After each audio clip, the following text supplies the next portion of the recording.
I do. Whoa. And we're live. Hell yeah. Good evening. What is up, chat gang? Buttercup. Uh-oh. I'm Magical Mr. Mephisto. Welcome to Endless Elegy here on Shelley Von Miller's channel, run by the Shelley Von Miller. We're going to be playing some Vampire for you tonight, but first, somebody's going to read our content warning, because even our recaps and ambient conversations may be not fit for some viewers. Exactly. Our generic conversations come with a R rating. It's terrible, but it's true. I guess I just assumed that Michael was ready to do the reading. No, I got it. Oh, okay. All right. Yeah, I'm ready. I was. All right. I had to. Yeah. Anyway, the following show takes place in the world of darkness and explores narratives of personal horror. This story is a work of fiction and is not official World of Darkness material. Many of the themes. Hold on. Charles, can you hear any of us?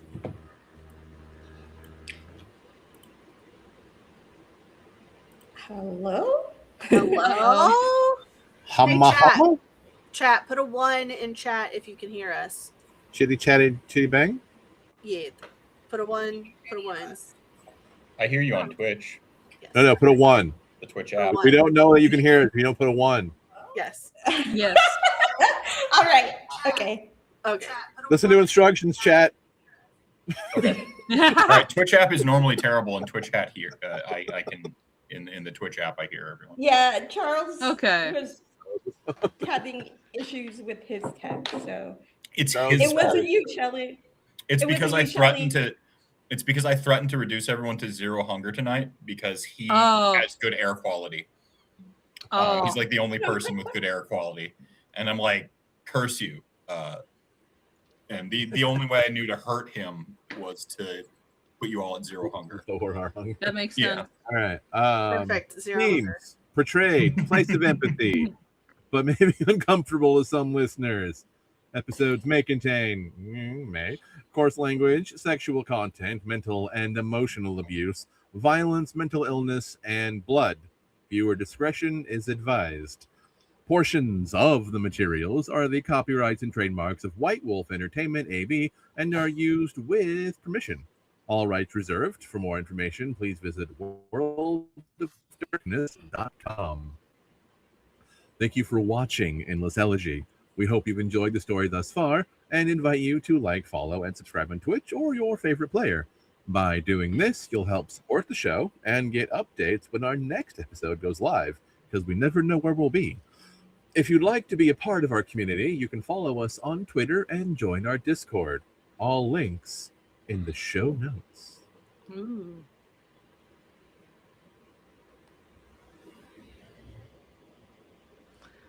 All right. I think it's recap time. Fantastic. I love recap time. So, Sorry, I was taking an unrelated note. very quickly going through things. Ashley stabbed the Static Man, and we went to a weird Twilight Zone reality. It's the waiting room. Whoa, it's back.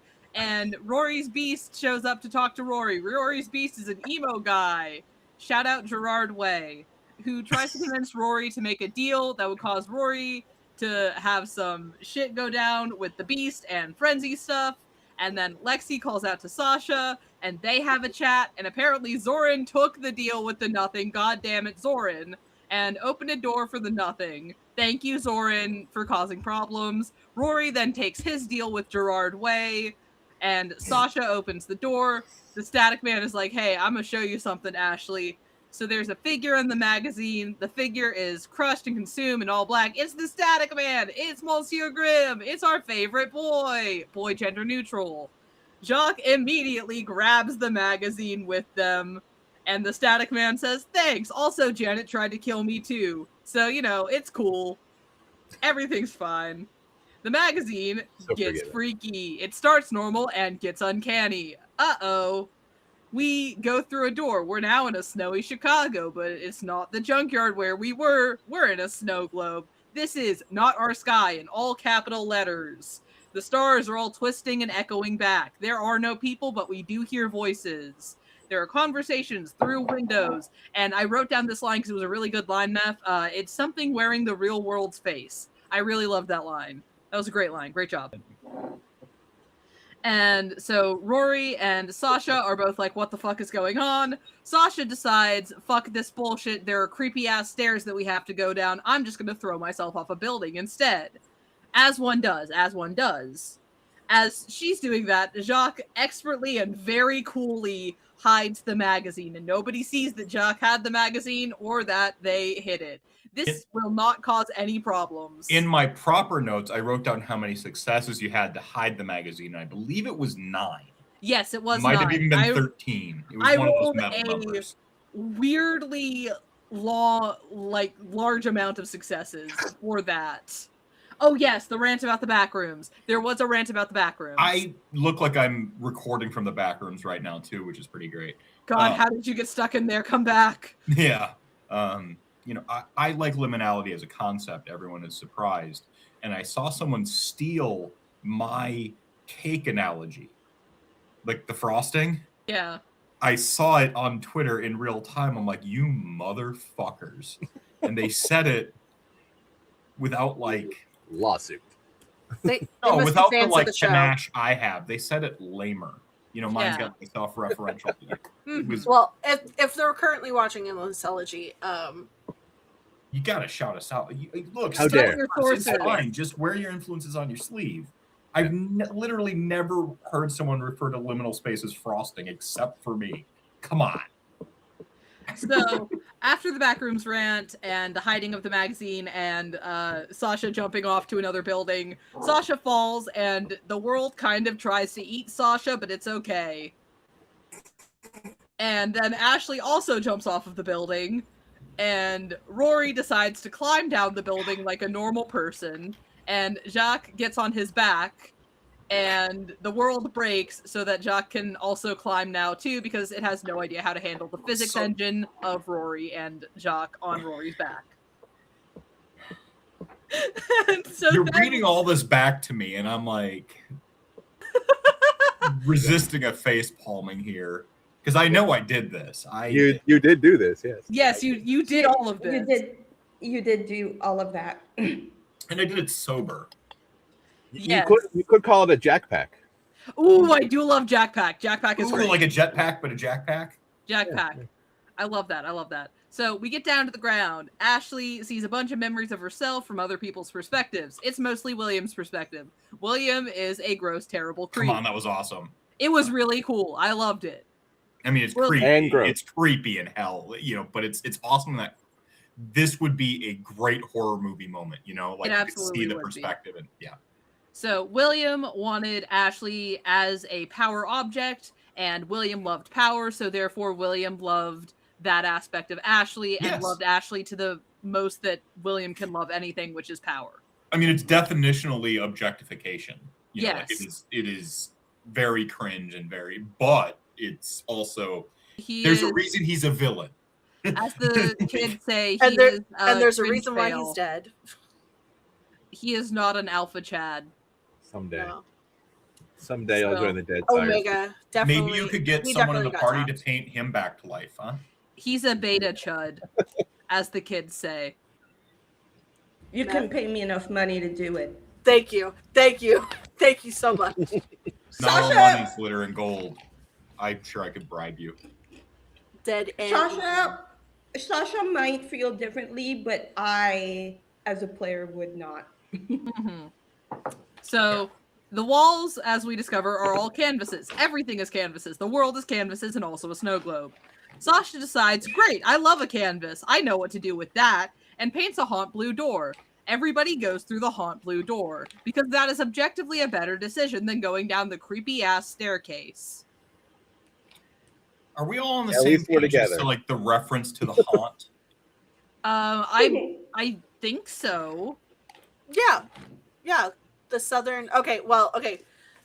For the non-Americans or non-Southern people here in chat, haunt is a term. Here, let me grab the. This is important. Yeah. This While is you're it's a looking that up, scene I do feel I don't know how I feel about the Gerard way of it all. building. Listen, it's the name me a more famous emo guy currently in pop culture than Gerard Way. True. I think Is that's not the point. are they in? Yeah. They're Are they on still tour, Yeah. baby. Yeah, they're on tour right now. See, my Chemical Bard's Comeback? band is called Alchemical Romance, Mm. because it's funny. So haunts or haints, if you want to go all southern, is a restless, often malevolent ghost or evil spirit lingering between the worlds. Haint blue, which is the blue door, is a soft, pale blue-green paint applied to porch ceilings, window frames, and doors to ward off ghosts. yeah, That was That's some the gothic paint horror, and some American Shirley, gothic horror. I grew up with just rows and rows of Haint blue porches. So, as a non-American, non-Southern person in this chat, See, I grew up in North Carolina. Is that which a good thing? Appalachia. Did Sasha Yes. do a good thing? Or Yes, it is good. Okay. It is good. It is a good It thing is that good. we did. It's Good job. basically you're Actually. warding off things that would Oh, follow. okay. Yeah, So- it's like a protection. So Okay. what's going to happen is nothing will be following you through the door.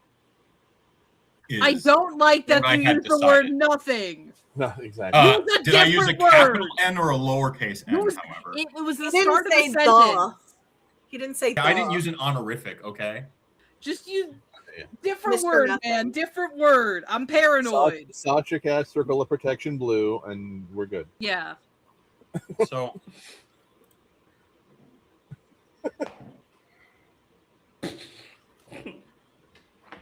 Reference.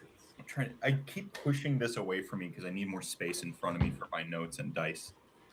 This is a very small desk. It happens. Mm-hmm. Hotel be like that. Hotel do be like that.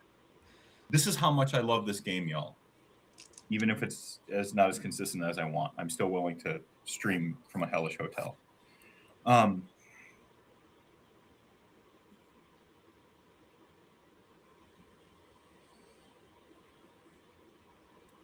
Trying to think how to put this. The coterie, paint me a picture with words of your character now facing this haunt blue door. This, I almost imagine it to sort of take the form and shape of a, like one of those sort of wooden, really, really old, like a hardwood door that the paint's maybe a little chipped in sections, and it sort of reflects how the paint that Sasha has sort of cast on the wall, it didn't coat evenly, and as that image transitions from the sort of 2D plane to a three-dimensional door, those little gaps in the paint that she put on the wall sort of materialize as like chipped paint, letting the little bits of reality and, quite frankly, magic sort of intersperse, stitched together, really, as the door opens. Sasha painted it. I got the feeling Ashley was the first to walk through it, and I know the last to walk through it was Jaq. But Yes. we can run it back just a little bit. Ashley, I imagine Ashley only ever really... Is Ashley rushing through this door? Does she have purpose? Is she like, I'm getting the fuck out of here? Is it anywhere but here? What is Ashley's vibe as she goes through this? What is she's sort of setting the tone. She is leading the lemmings. Oh, yay. I don't like that. Ashley, despite being around all of this being the weird, the wackadoo. the wackadoo, the other side, despite her cool exterior, she fucking hates it. She doesn't want to deal with this. Despite her upbringing in the witchy of it all. She didn't spend her adult life dealing with it.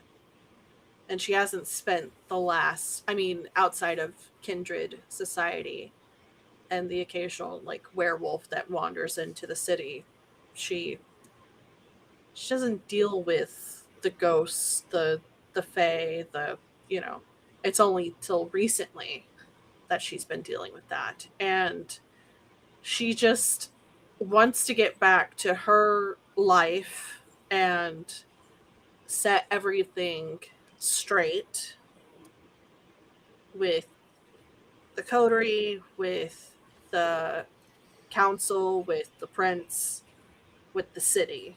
She just wants, with her house. I mean, her house got basically blown up.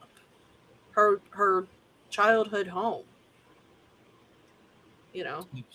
Some rebuilding to do. Yeah. She's ready to like go back, rebuild. Sasha, how do you enter the door? What is Sasha's vibe, I guess? There's kind of a hidden, like, she doesn't want to let people know that she has no idea what she's doing when she paints the door. She wants to kind of project an air of like, I painted this door, I know what's going to happen, even though she doesn't necessarily know anymore, or she never really knew at all. But her mindset is exit from this location. I don't want to be here, gotta leave, paint door, go. Also, don't let the others know you don't actually know what you're doing. So that's kind of the energy when she steps through the door. So is this like she's trying to like own it, like she's trying to like, the fake it till you make it, like she's projecting like, oh, I knew that type thing, or is there a crack in the facade, or? No, it's a like, if anybody asks, I totally meant to do that sort of vibe. And It's just like, that energy. Okay. Rory.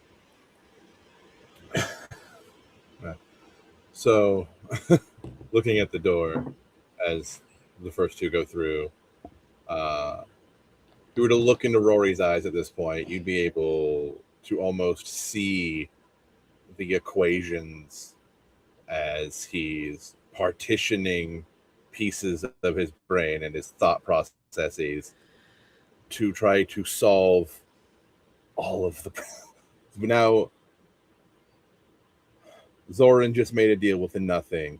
There's two other Rorys running around.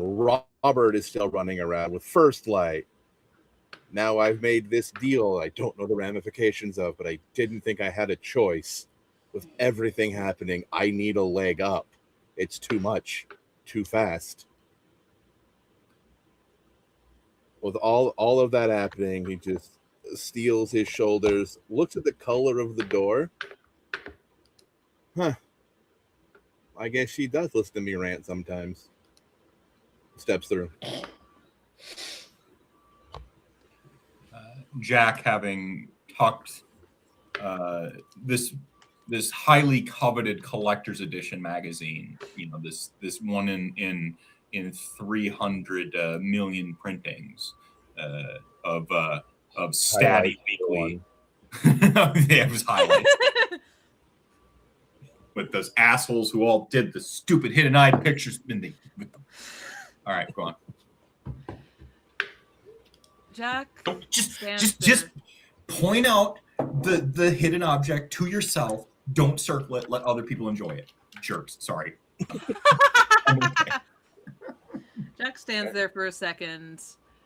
I think the weight of the magazine, they really feel it for maybe the first time since they've picked it up.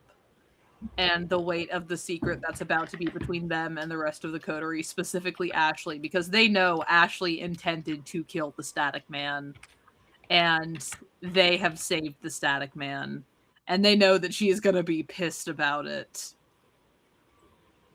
And they feel that weight, and then they look at the door. All right, then. No gris for us. That's good, that's good. Keep us safe, Monsieur Grimm. Jaq can practically feel the gravity of this secret on their skin. It's like entering a pressure vacuum as you enter the door.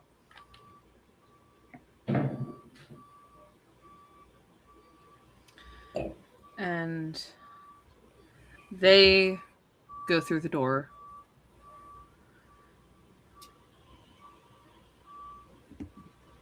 But does Statty? They've got the magazine in with them on their person. But hain't blue. That's true, hain't blue. So a few things happen at once. Remember, you can invite something in, though. Yeah, that is explicitly what Jaq was doing when they said, protect us, Monsieur Grimm. They were explicitly inviting Monsieur Grimm and the Static Man in through the haint blue. So whilst ambient things may not follow here. Hold up! It's my fucking door! I didn't invite anybody! You don't have to be the one. So I went into this with Lulu, Molly. She called me up with a very important question. She asked me, can a landlord give a vampire permission to enter your home? To which I said no.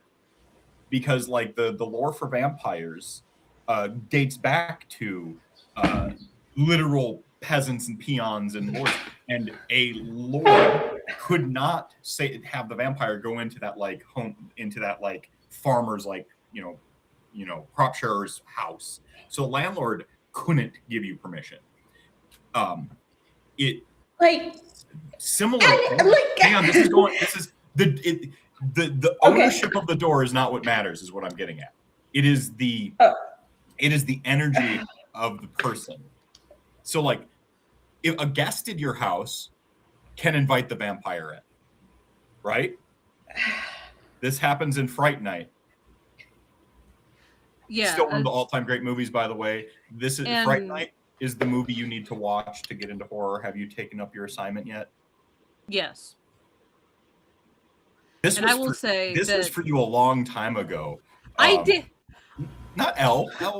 I was about to say, you and I have had discussions about Fright Night. Yeah. I think he. Sorry, I think he meant you're me. failing me. Failure. I haven't watched the remake. I do want to say. I tried Shelley. I'm sorry. I grew up in the Appalachian region, and the way that I have always been taught about hate and blue from my dad and from my Mima and from my haints and boogers. Yes, is that anyone who you invite into your home can then invite something else into the home. Yes. That is what I've always been taught. And since Jaq was invited, I assume by Sasha, Sasha wasn't like, fuck you, specifically Jaq. Yeah. Jaq can then invite Static Man. That's next door, though. Yeah, a guest can invite guests. Sorry, Anne, this is what I have grown up with. Your kid doesn't own the home, but your kid can still invite the ghost or the thing in, same and thing. That's why one of the first things that I learned when I was like 3 years old was never invite anybody in. Yes. And defer to your parents' knowledge and so on and so forth. Yeah, it's sorry, ye old folklore and all that. The dominion doesn't fall with the owner. It is. It's fun. It's fun. Yeah. Okay, so when is this this community movie night and when are we watching Fright Night? Well, that's if we get yeses, then okay. Well, everyone's then going we'll right decide. Now. And remember, if you don't yet already, follow every fabulous person here in this chat on their various social medias, to say the way Elle does. You enter the door. Everything washes white, like you're passing through the static. Sorry, through a snowstorm and coming out the other side.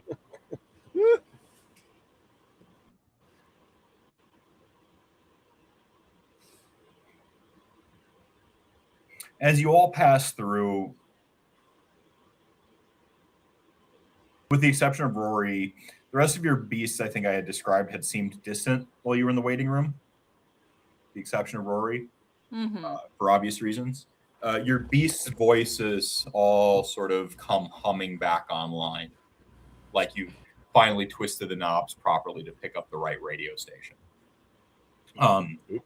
Your hungers, what are we hanging out at? Just for Charles.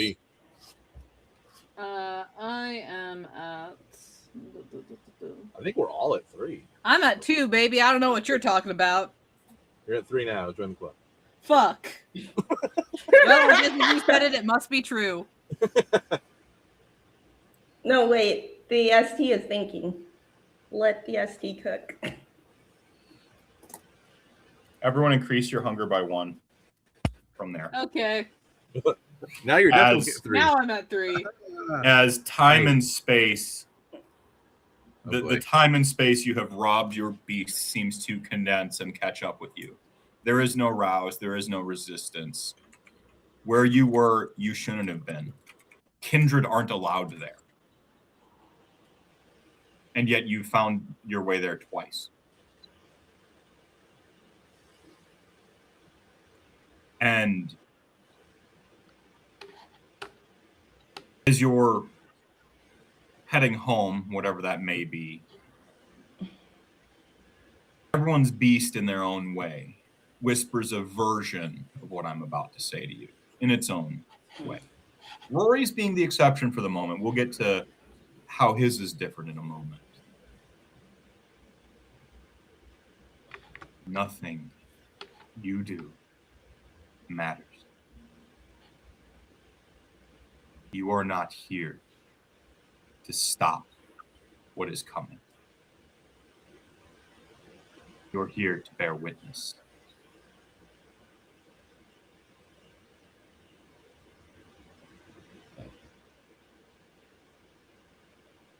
Rory's beast instead hits with a sharp hunger pang.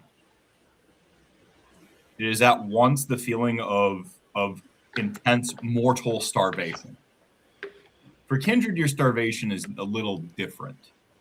There are physiological components to it, yes, like when you don't have enough blood, the frenzy, the rock Shrek, they're all closer to the surface. Your predatorial nature is more prominent. But when Kindred don't have vitae, theirs is a lot more to closer to a junkie not having their fix. It's chemical. It's primal. The hunger pangs Rory feels he hasn't felt in decades. This is starvation.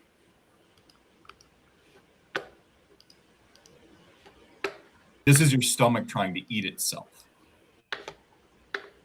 This is your joints creaking as they struggle to find the energy to move. This is exhaustion. Kindred hunger is not exhaustion, or at least not as you've experienced it so far. When you get older, sure. Methuselah's very nappy, very Mitch McConnell-y. But Who? turtle.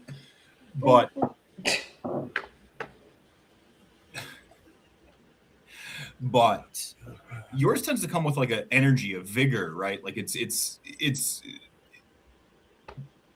the monster. It's going to try to sate your hunger. That's the Kindred hunger. This is not that. You're getting, I shouldn't say, this isn't entirely just that. You're getting your Kindred hunger and you're getting this other thing. And the very familiar Kindred sensation of all the Taco Bell in the world, and that you do it because you can almost, and there's probably some sort of associated enjoyment, but the food still turns to like ash within you. You know, it just doesn't do anything. It's like eating handfuls and handfuls of sand just to make your belly not feel light and empty. You have that feeling for the first time, like I said, in centuries. Not centuries, decades. You also feel distant from yourself, from the coterie around you. To humanity gone instantly.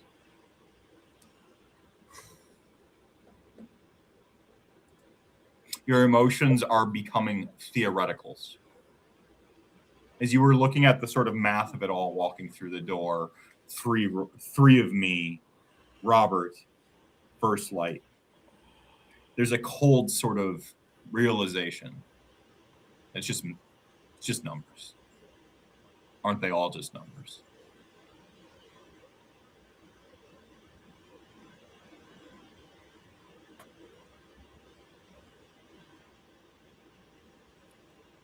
We'll discuss how you now have essentially the equivalent of the blood sphere, we'll call it. Uh-huh. So your thaumaturgy, blood magic discipline, it can still do all of the other stuff that you bought the dots and stuff for. Mm-hmm. But you can now, like mage, sort of influence stuff. You've played mage before, yes? Mage the Ascension? Long time ago, but yeah, a little bit. We'll go over it a little bit more off. Yeah, off I remember a little bit, but yeah. But your blood magic now becomes the equivalent of a blood having spheres in the blood element. I'm a bloodbender. Yeah. Well, we'll let you do with it what you will, because that's a big part of mage is what. Okay. You don't have quintessence. You're incapable of having quintessence, but you can automatically take on 2 hunger to have effectively 1 quintessence. You don't need to worry about paradox, though, because you're a fucking vampire.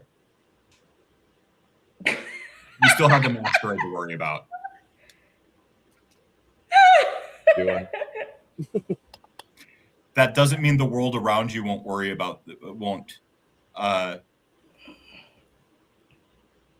paradox, however. Read into that how you will. Yeah. Okay, what that says. Narrator's note. What that means is the more Rory uses his blood sphere to cast spells, the more fun Mephisto is going to have with the ambient world around them. As paradox may not accumulate directly on the spellcaster, it will, however, accumulate in the world. Great. Hey, all right. Rory's gonna blow up the world. But most importantly, you cannot be directly affected by mages the way someone protected by an avatar cannot. Ooh. They can still like wizard off you and over, but like Yeah. a lot of times when you have an avatar and others don't, you just get to magic the hell out of them and they can't stop it. You now get to fight back. And that's the biggest, most relevant thing for you. Yeah. You can't get laid if you blow up the world. Because Mage Rory was just going to teleport you to the center of the sun. Like, for kicks. Yeah. Paradox be damned.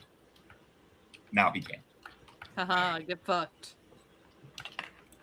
Right? But coming through the door, wherever we land, feeling all of that, Rory gets about 2 steps and just slams onto a knee. Maybe there's a little crunch. You're not mortal. That's not how you should read that. Yeah. It's your body remembering very painfully. It's just the sensation is yes. Just, yeah.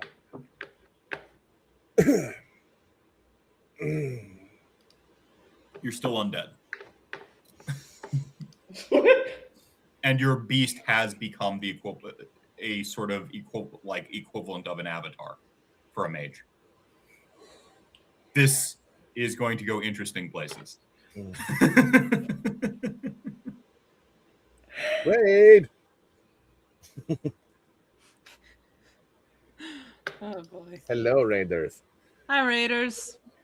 So it's taken us 6 years to get to kind of where I wanted to go with the original season of Endless Elegy back in Milwaukee's games, where I wanted the coterie to transport through settings and absorb different aspects of the different World of Darkness settings. We've finally done it. We got there. It's only going to cost the world, but worth. We You were got saying- there. We got you were- there. You were Bless it, saying though. you collapsed to a knee, bones creaking. Yeah. Just pause. Okay. Okay. Rory, are you okay? And Sasha kind of like looks over her shoulder.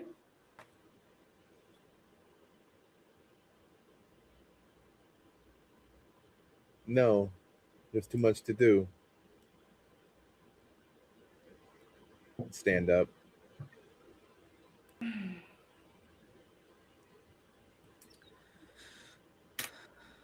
We need the plan. And just starts walking. You look at Sasha. Normally there is a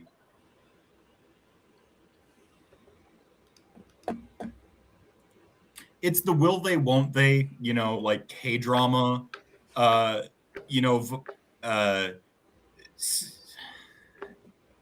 electricity between you two.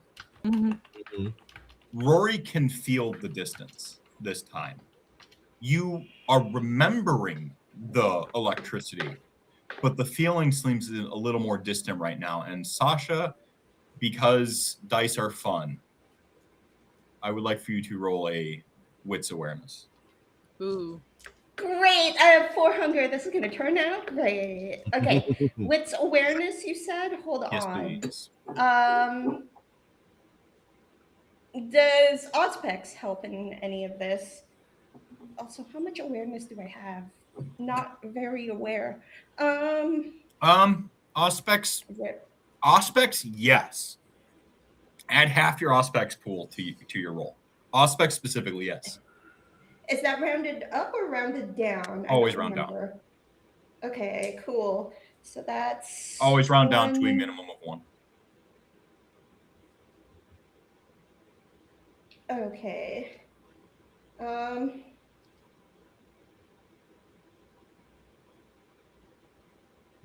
no. Wait. Okay. I'm sorry. I'm having. Okay, I'm rolling 5 dice and 4 of them are red. Let's remove that resist frenzy dice note. Oh boy. Kapunk. Ah! Don't have that anymore. Oh no. I think we're gonna have to re-engineer your Bane and stuff too, perhaps, to be a little more thematic. If you'd like, you have some agency here with what a hybrid wizard vampire might be. So we can workshop. Would you guys like to hear the good news or the bad news first? Both. Yes. Good news? Tell me the good news in a bad way and the bad news in a good way. So one in song and one like. Okay, so the good news is I have 2 successes. The bad news is I also rolled 2 of the two skulls. Skulls? Nice. Yeah. I'm so fucked.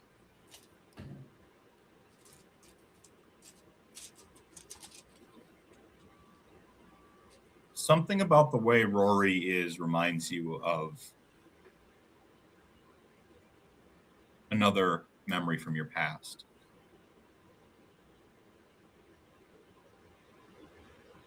I think Zoran left without saying goodbye, and that was kind of pertinent to the story. There's like a mirror of that feeling from that day you realized Zoran left as you stare at Rory, and you can't place it.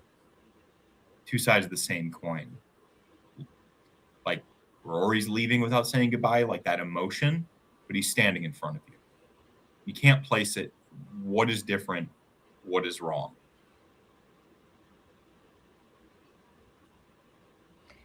like when a couple who's been together a long time, like with cuddling before bed, you know, they let the pillows, that extra pillow that just is in everyone's bed, or extra million pillows, whatever it is, just kind of fall between each other, and they never adjust back to like, and that distance just seems to grow every night.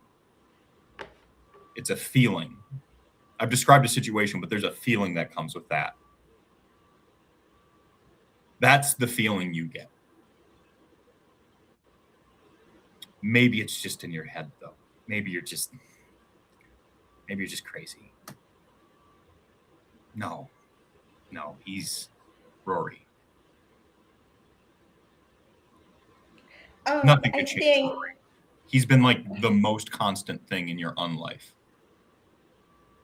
But I think that the feeling that you're describing, the feeling of like something going away, like I think that kind of sticks with Sasha a little bit, of this, like either Rory has left or something along those lines that makes Sasha feel really uncomfortable as he's walking with purpose and direction. And it's almost like she's unsure how to react to what Rory just said to her. She's very like, for the first time, Rory is kind of a source of instability in her life rather than being the most stable thing there is. And she's a little off balance now, in at least in the emotional sense, if not the physical sense of her just moving forward. Mhm.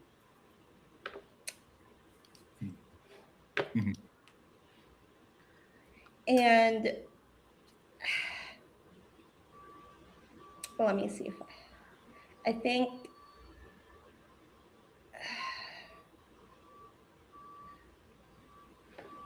she's just gonna trail behind Rory, and she's gonna say, "Wait, hold up. What do you mean we got a plan? What's going on?" And she tries to like talk to him, because that's a Rory thing that Rory usually is the guy to like, let's talk, like he's the logic, and she's trying to find kind of the logic. She's trying to find the Rory that she understands, she knows and understands. Stop. Turn. We're being assaulted on at least 5 different fronts. We have to have a plan. Okay. Can't really plan if we don't know what we're planning for. And now he may have fucked with everything.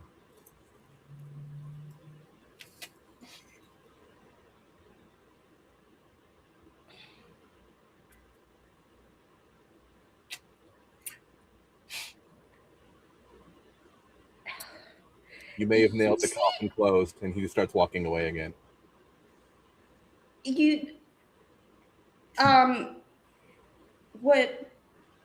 Whether Rory cares or not, he definitely sees Sasha get defensive. Like, her expression gets very defensive at this point.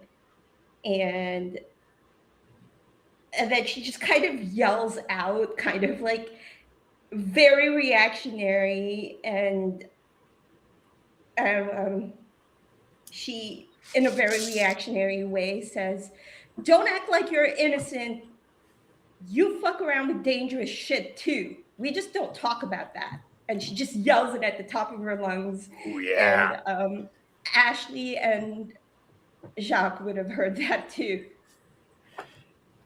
It is very, they're very much vibes of like a couples dispute, but she just yelled it out Your like beast.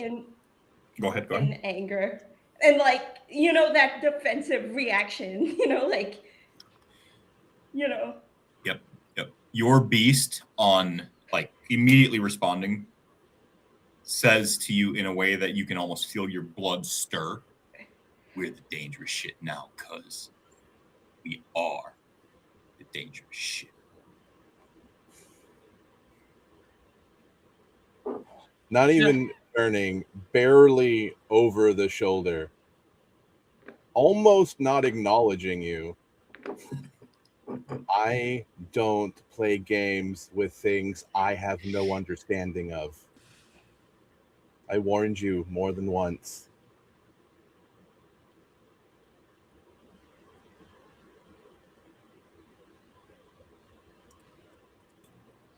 Ashley stops because she's heard that tone before. She's heard the condescending, rude, I told you so tone. And she slowly turns around.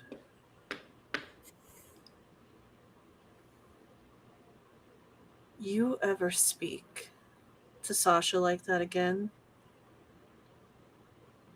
and I'll break your fucking neck. And she walks off.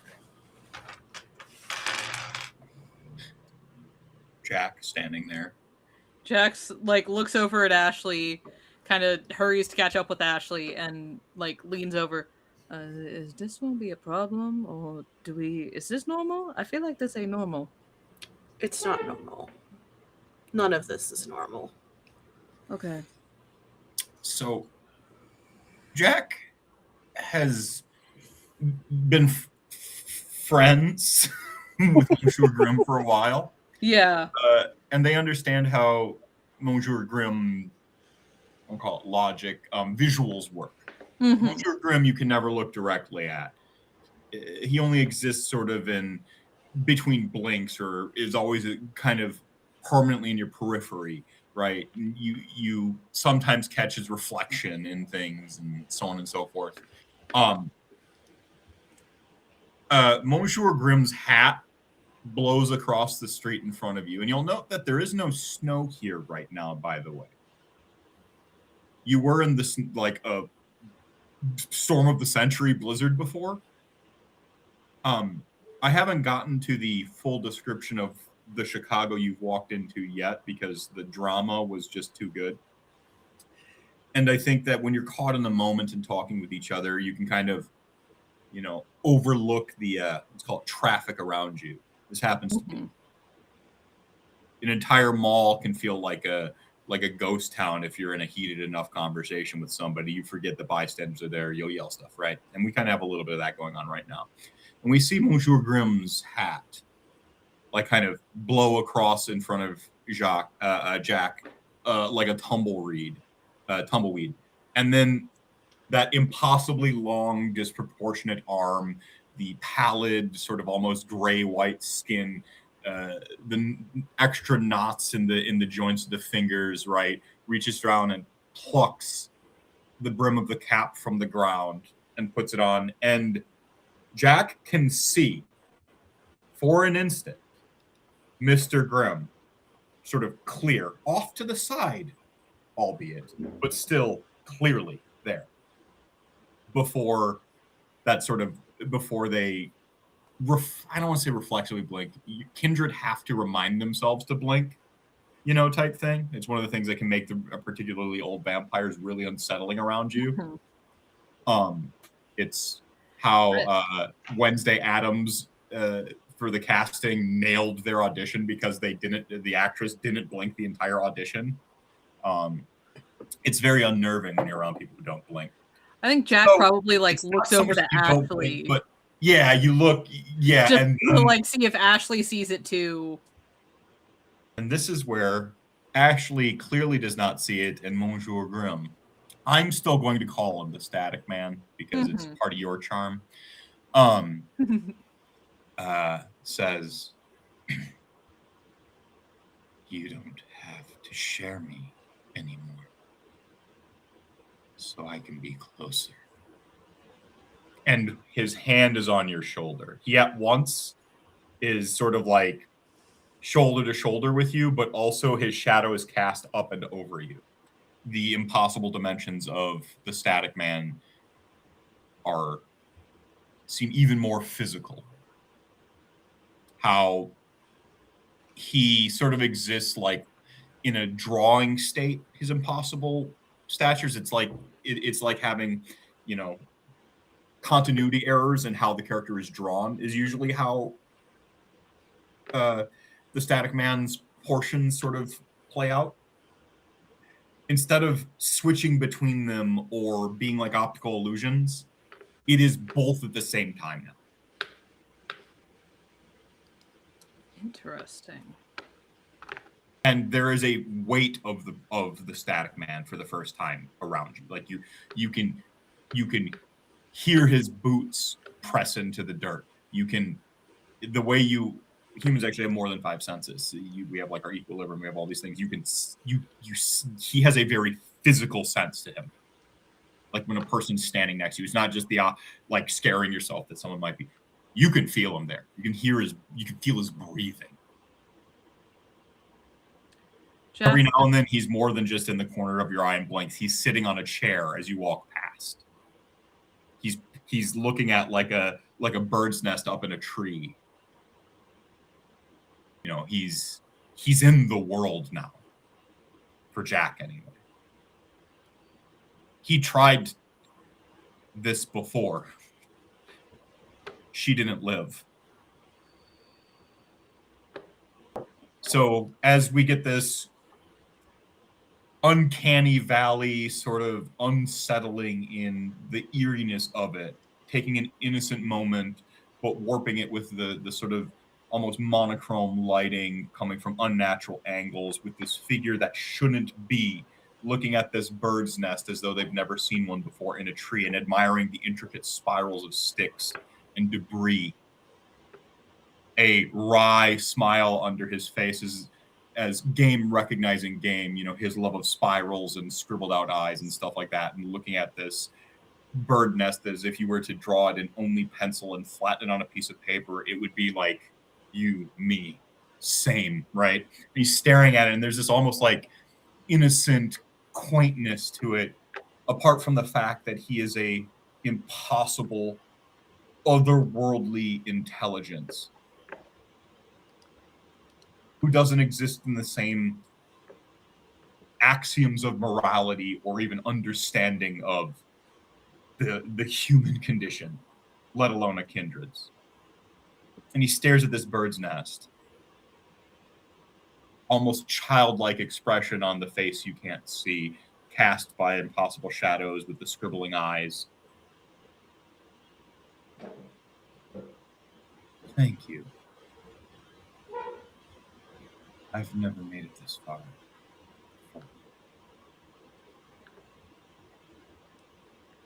I will protect you.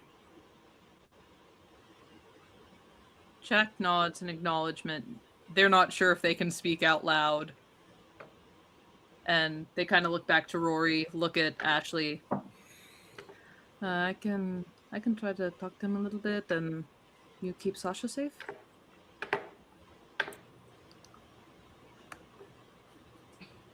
She can take care of herself. I know that. Don't mean you can't help. Just because people can, don't mean that they have to.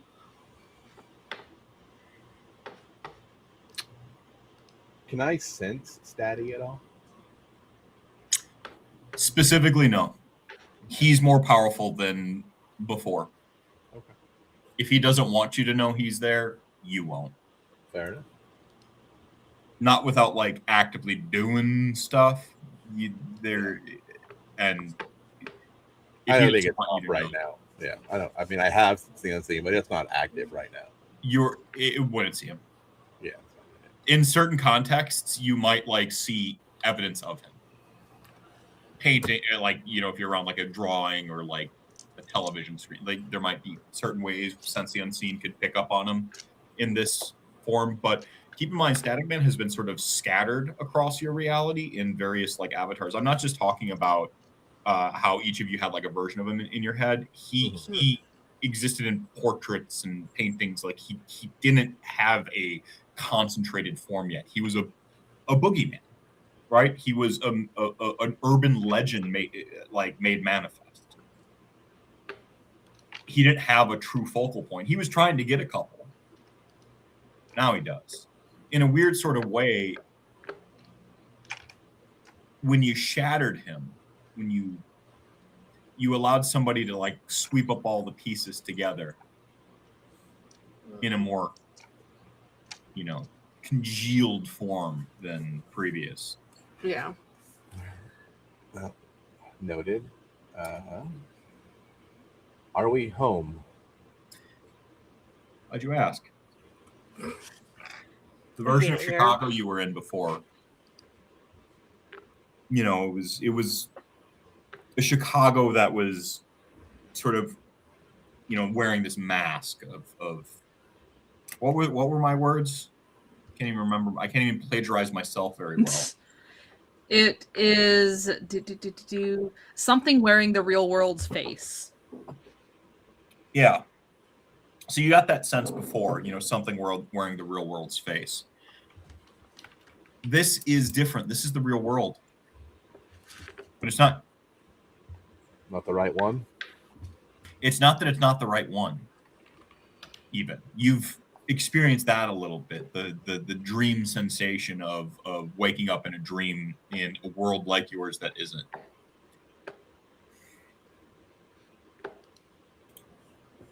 It's your world. Well, what your world could be. It's like if your world were tracks, you're on the train, and usually the world you inhabit is only like that train car you're on. And you never choose to like walk into the next car up the way. You never go to the next one on the tracks. You just hang out on yours. This is your world. If you ever walk onto the next train car, it's the same train, different car. It's your world.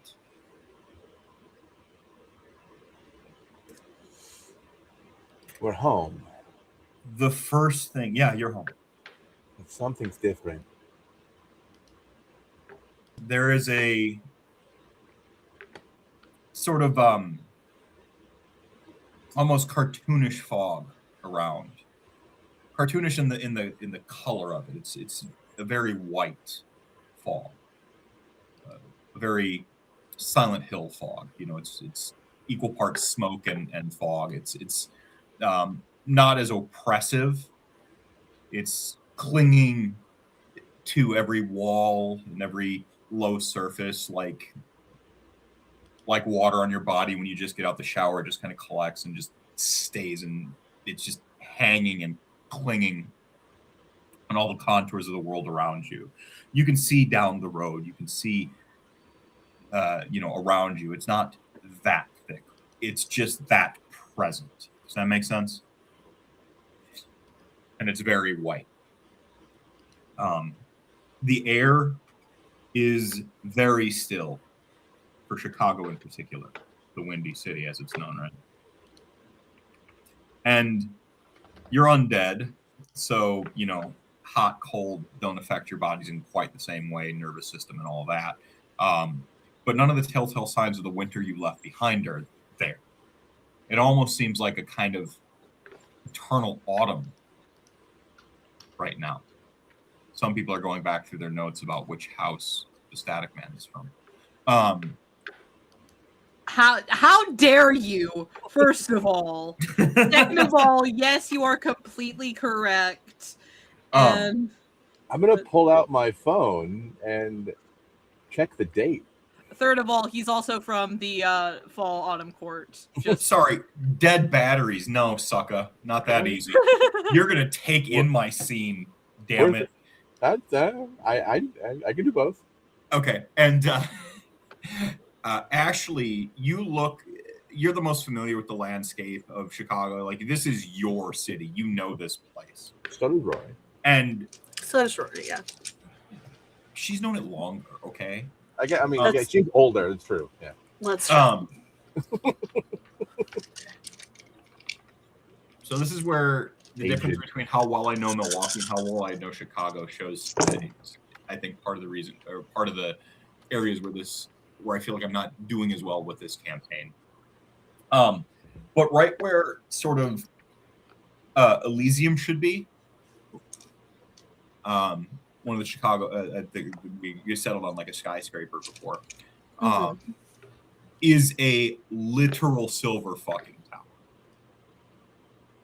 Silver from the glass. It's one of those like sort of all glass, super modern sort of skyscrapers, and kind of being like Dubai and stuff like that. It is completely out of place. Mr. Beast made another deal with Saudi Arabia to build his like headquarters here, and they built a giant tower. Gross. Now we can tag Mr. Beast in this and no, fuck you. Fuck you. So, but no, there's see, now it is a horror game. Mr. Beast. It's gonna sue us. So a literal silver tower has replaced the like sort of old Chicago, turn of industry skyscraper that used to be the sort of characterful, right, part of the still modern skyline, but very much part of Chicago's identity, has been replaced with this, sort of postmodern silver rectangle reaching up into the sky. When I say a literal silver tower, it's just, just all glass surfaces. It's just almost sterile in the metaphor that is standing there instead. And the sort of buskers and street vendors and stuff like that are permanent. They're everywhere. The mom and pop signs, the barber poles, like anything that gives any sort of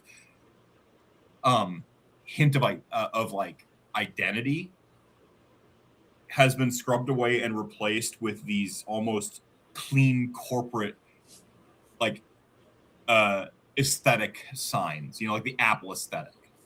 Yeah.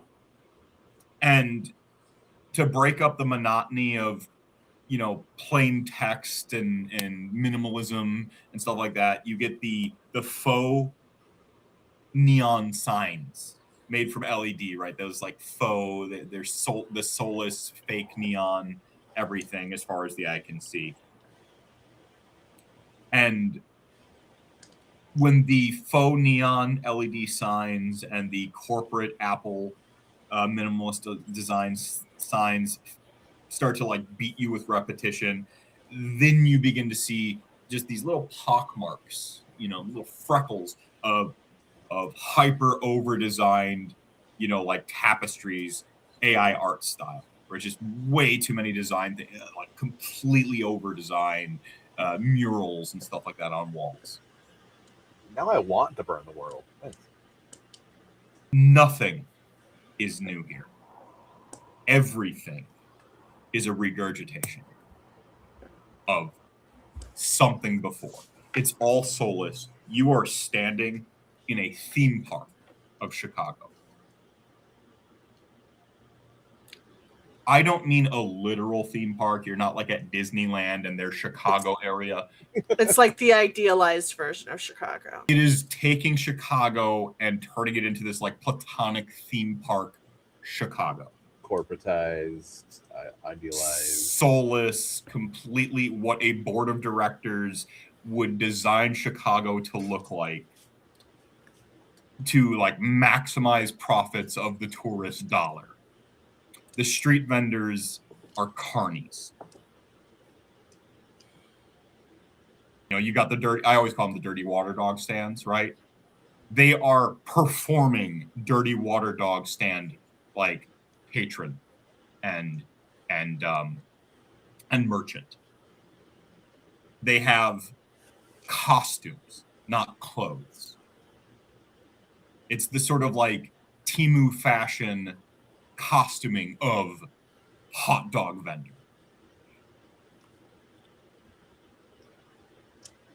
We need to figure out the date. My good man. My phone's dead. I'm gonna walk over to Is- the hot is dog mine- vendor and, like, Is mine multiple- dead as well? Is probably. Since you asked nicely, dead. The date and time say what they were when you left. Sorry. Okay. Do I have any calls or text or? Yeah, you come back and it just explodes with all you like. Now that it has a signal again, it like Yeah. maxes out the voicemail and explodes with all your missed calls and stuff like that. 20 billion from the prince, probably. Yeah. I mean, Well- it's a discrete amount. Kindred aren't like, you know, Yeah. your crazy ex. Like they're, you know, there's some Well- discretion involved. While Rory goes to ask the date and like what's going on, Ashley's just gonna go over to a corner and press dial on the prince's phone number. Jack PB is and gonna follow Rory just to make sure that Rory doesn't kill anybody, because they're kind of on the fence on if Rory's about to just go off the deep end and murder people. So I think this is a pretty good time for an intermission. What do you think? Now that I've hit you with Chicagoland, the theme park. I hate it here. It's Portlandia. It's like my AI, God. like the AI version of Chicago. Like, Disgusting. I hate And it. now for a message from not our sponsors. this is what happens when the nothing wins. This is what happens. Bro. All right, we'll be back in a little bit, kids. See you soon. BRB, if I can find the button. There's the button.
That's really cool. Free stuff is cool stuff.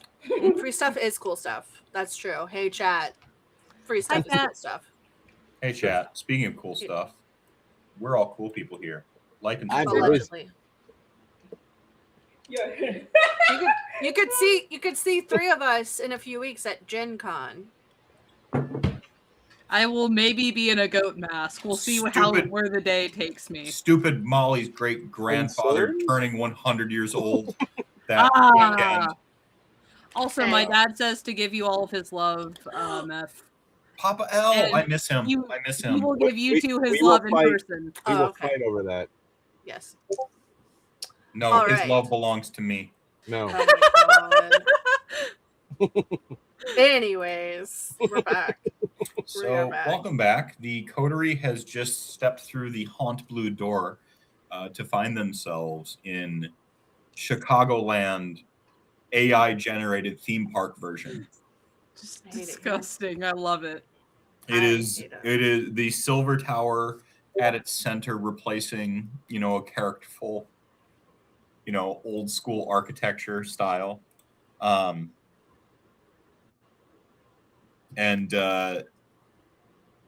these, sort of corporate minimalist caricatures of a city everywhere, with little accents of faux LED neon signs, like a la futurism, token futurism scattered about, and these giant over-designed murals of an AI nature, where like the draw a lute on my bard's back, and the way it's drawn blends in with the cape, and like it comes out the other side, and it's not properly there. It was just added in, and it's terrible, and it has no heart or soul of its own. It's stealing parts of Ghibli and parts and parts of anime and parts of Da Vinci and just nothing of its own. Or it just looks like generic RPG magazine art, just But back. turned up. It looks like EverQuest 2, like Damn. Wow. Damn, wild. it's the EverQuest 2 of the world. See, World of Warcraft chose to have style and be run on an e-machine, and EverQuest 2 decided God should hawk a loogie on the universe, and make everything slimy and smooth, but lack soul, and require your computer to die to run it with double stack graphics cards. You live in the world that God has hawked a loogie on right now. Great. It is soulless. It is an apocalypse of sorts, in that it is the end of thought.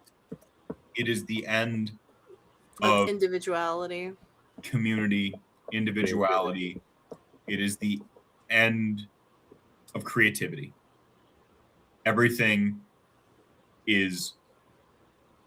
exists solely to be bought, sold, and that's it.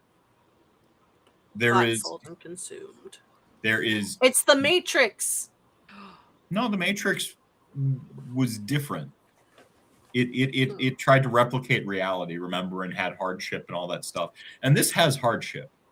This is the third space, by the way. That's actually, I forgot, there was supposed to be a sign when you realized where you were that said "Welcome to the third space," and it's supposed to be a little like diegetic moment where like it's the name of a coffee of an internet cafe.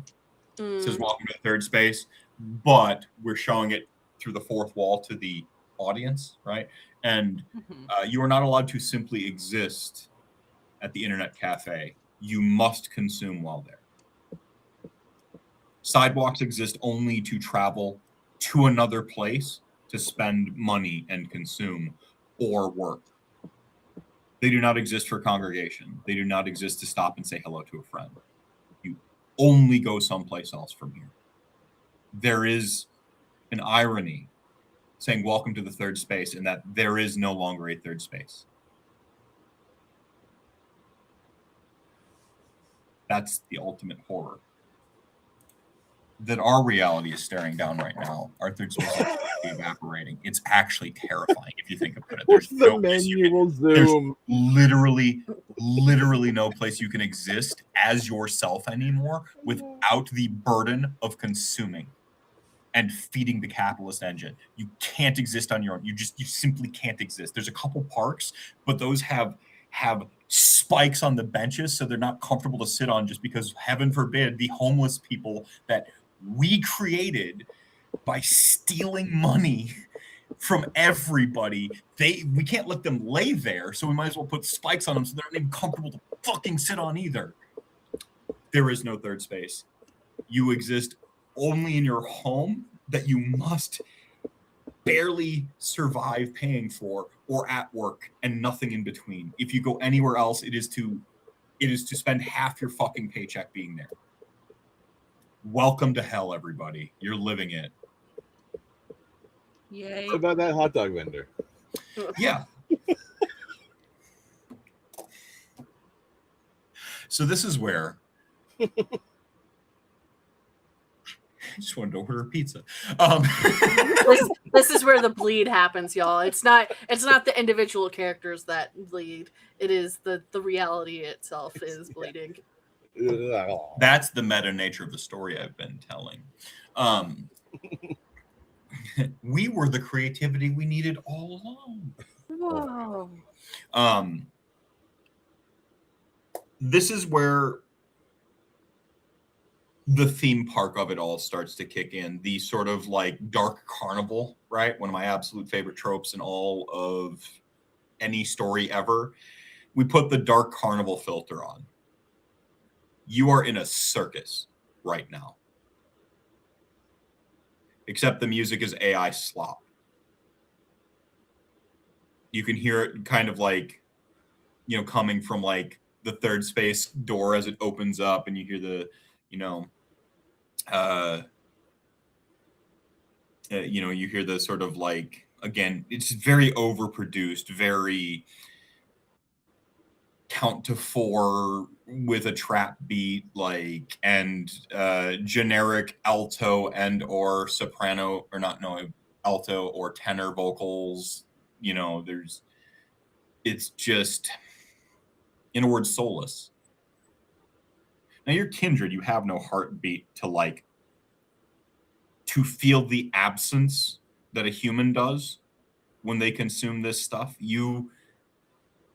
When a human, and I think there's a fear in getting tricked by AI art and AI music and AI stuff like that right now that has us all very hyper vigilant, in our Twitter feeds or whatever, looking at something that you're like not sure if real human made this or not, and looking for that reassuring tag that says handmade or no AI used or whatever. There's a pit in the stomach of every human right now going through our material reality. Kindred don't have that.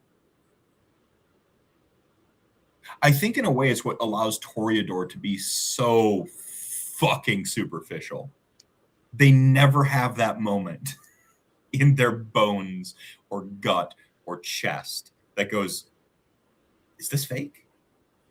Because they live in a world of where humanity is artificial and feigned, right?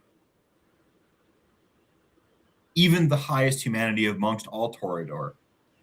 I promise this isn't me shooting at Sasha. Even the highest humanity amongst them, they can only really go through the motions of what they remember their humanity to be and cling to those they find around them to sort of pass the litmus test of high humanity or high being, creatives. And they can only really, one of my absolute favorite lines in a film is in The Devil's Advocate, where Keanu Reeves has confronted the devil at the end, Pacino's character, and he's pissed at him for doing all these things.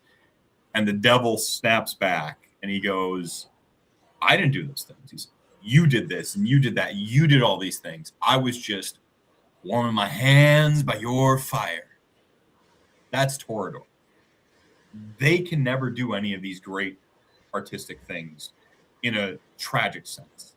That's the ultimate tragedy, I would say, of a Toreador type character. They can emulate and cling to their memories of their life living on the other side of dusk. They can cling to those, and they can warm their hands by the fire of others they judge, but they can never feel it. And so you can't feel that sort of existential dread that this is wrong right now. But you know.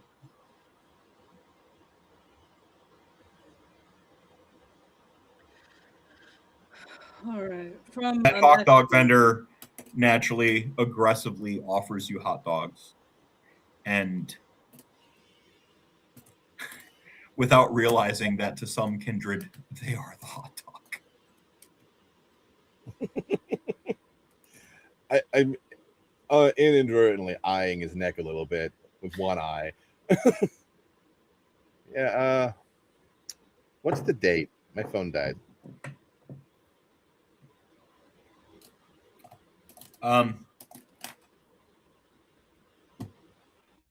He gives the date to you. It's been like a couple years, and it's summertime now.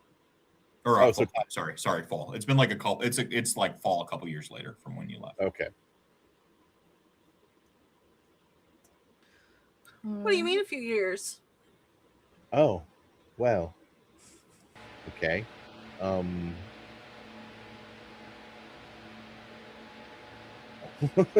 How much are the hot dogs? $32. Jesus Christ. Well, you see, it's an experience. You're not just buying the dirty water dog, you're buying the experience of the dirty water dog. No. I would like, this is so dumb, I would like to roll to determine the quality of his hot dogs. I have a food science specialty. Or you can just give it to me. I don't know. Hey man, no. If you have a specialty in food science, you must roll it now. These are RPG rules. I don't make the RPG rules. I don't mean like this game's RPG rules. I mean I have rules to we are all justify the bound Mountain by. Dew blood somehow. So. Like you have to use this. You must now. Oh God. So like you're the one who came up with Baja Blast. Like food scientists came up with that flavor. And then I added both canonically Rory, both here and in the real world. Yeah. Like the person who decided to put slivered onions on the McRib and pickle is the only two like food scientists. They like figured it out in the lab that that's the optimal crap to accompany the McRib. I'm not knocking the McRib here. It's actually kind of fascinating. I've got more hunger dice than regular dice. How many dice? What's your 7. dice pool looking? Okay. Only 7 dice pool. I have a 2 in science and then the specialty. So it's mostly my intelligence. Fair. That is 2 successes. I mean, it's a hot dog. It's not like a good like Usinger's like natural casing dog or anything like that. It's not like fucking Carl's hot dog from down the street. No, this is. I mean, it's an Oscar Mayer wiener. You know, that you're being overpriced. Now, it's very important to note that Chicago has a fucking hot dog named after it, right? The Chicago dog. This is yeah. So this is like the plastic version of that. You know, the sports peppers, the tomatoes, and stuff like that. Except everything's like a prepackaged version of it, nothing fresh. Like he squeezes the sport pepper out of a tube onto it. You know, it congeals and just undulates across the pink surface of the dog that's very flaccid. It's just been sitting in the dirty water, perhaps for a year. You don't know. Nobody knows when the water has changed in the dirty water dog part. This may sound like I'm insulting the dirty water dog. No. I'm just begging you to never tell me about your flaccid dog again. Because time has barely passed for us, and my strength is still currently a 5. the hand that I was sort of like resting on the cart to like examine it crunches the cart a little bit. Jaq looks at the hot dog vendor and goes, "Wow, you really need to invest in some better equipment, huh?" This is disgusting. Yes, I agree. There should be better metal. Oscar. Oh, it's Oscar Mayer and Briggs. It's Briggs and Stratton, like the hardware company, and like they've conglomerated even more together. Oh. How dare you? The Philip Morris A thing. little bit of Oscar fire. Mayer Morris was like was too low hanging fruit there, you know, like this isn't a critique from 1995. People call me a monster. Would you like your selfie with the world famous 8th Street dog? We can ensure that you get 6,000 followers on your Instagram per selfie worst. with the purchase of one of your dogs.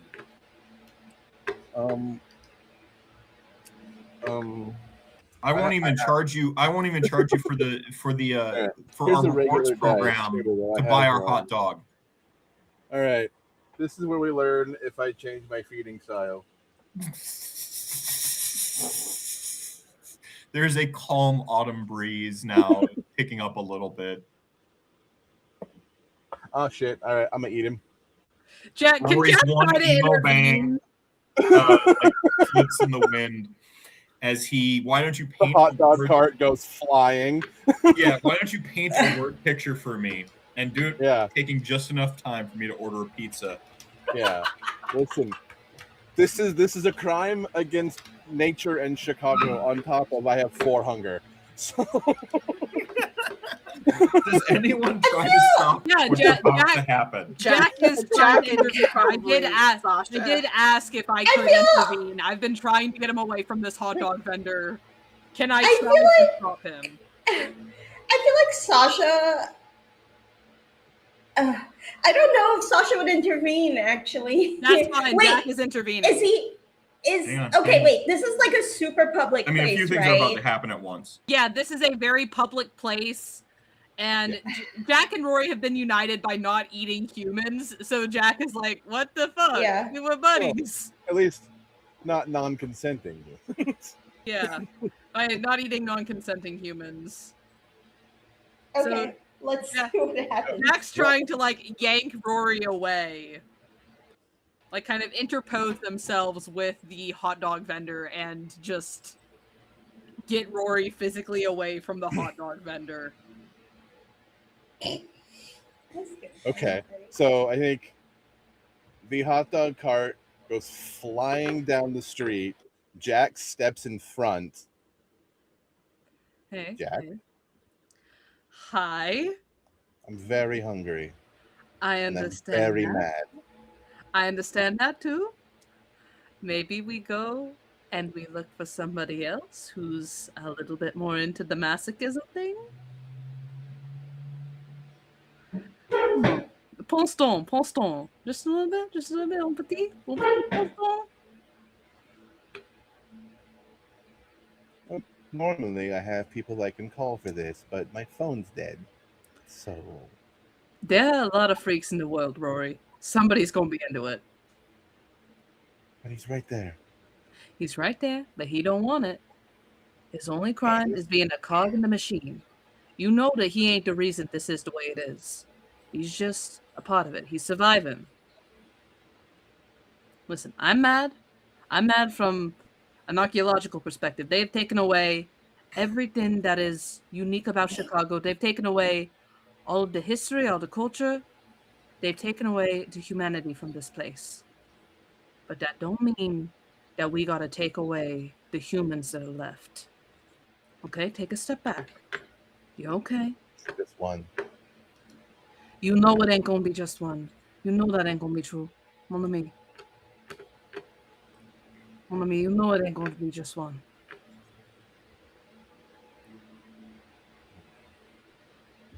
Come on.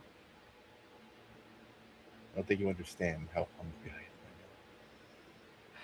am. I don't need to understand to know that you can't be doing this, especially in public. Oh, I won't be in public. There's an alley right there. You think that if you pull somebody into a back alley and you drain the blood from them, then nobody's gonna notice?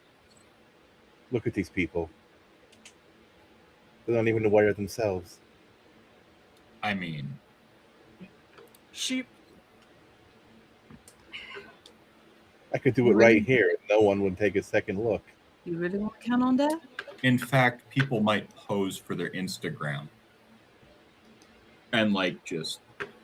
Roy, this ain't a good idea. Show. This ain't a good idea for you. This ain't a good idea for the coterie. We will 2 find years. somebody. We've lost 2 years. I know.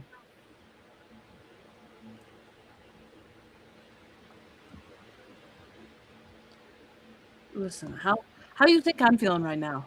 I just got out of that basement and that library. You think I'm not pissed? I lost 2 years of my freedom after I lost decades of it. But I don't get to be pissed right now because you're crazy and I need to stop you from being crazy and fucking us all over. You understand me? Fine.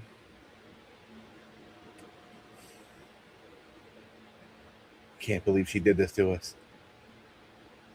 Turn and walk. Who? Jack grabs Rory's arm. You talking about Sasha?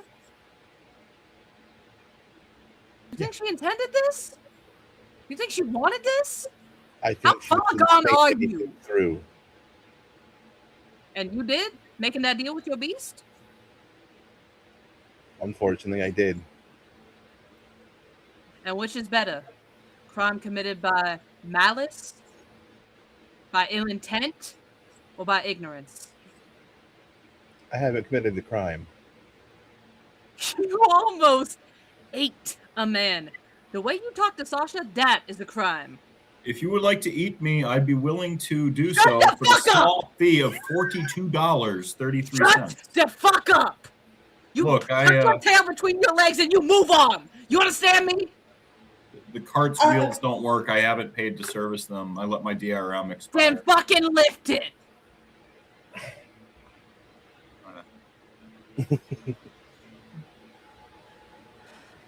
I don't know what the fuck's going on with you. But you ain't normal. The way you are acting right now, it ain't good for any of us. It ain't good for you. Calm the fuck down. This ain't Sasha's fault. And right now, we gotta focus on fighting them more than we gotta focus on fighting us. Lone wolves die, Rory. You wanna die again? You enjoy it that badly? There's easier ways to kill yourself, you know. I know. Then either do that, or stop being a team player. Sasha, you feel something grip your hand. The world around you blurs. I kind of when it tries Rory to, and Jack's voice are distant whispers to you by the time you react.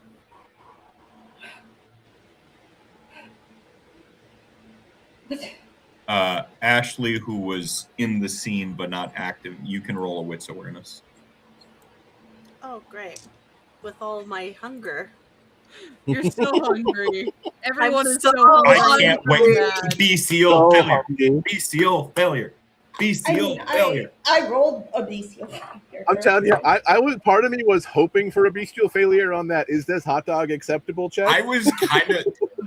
Is question. Is this and like am I like sensing like instincts? Am I going off instincts as I try to get my like You are at what? 3 hunger? 4? I'm at 4. It's motherfucker. all instincts, baby. Okay, I'm adding my proficiency and instincts and my awareness. That's why I'm asking.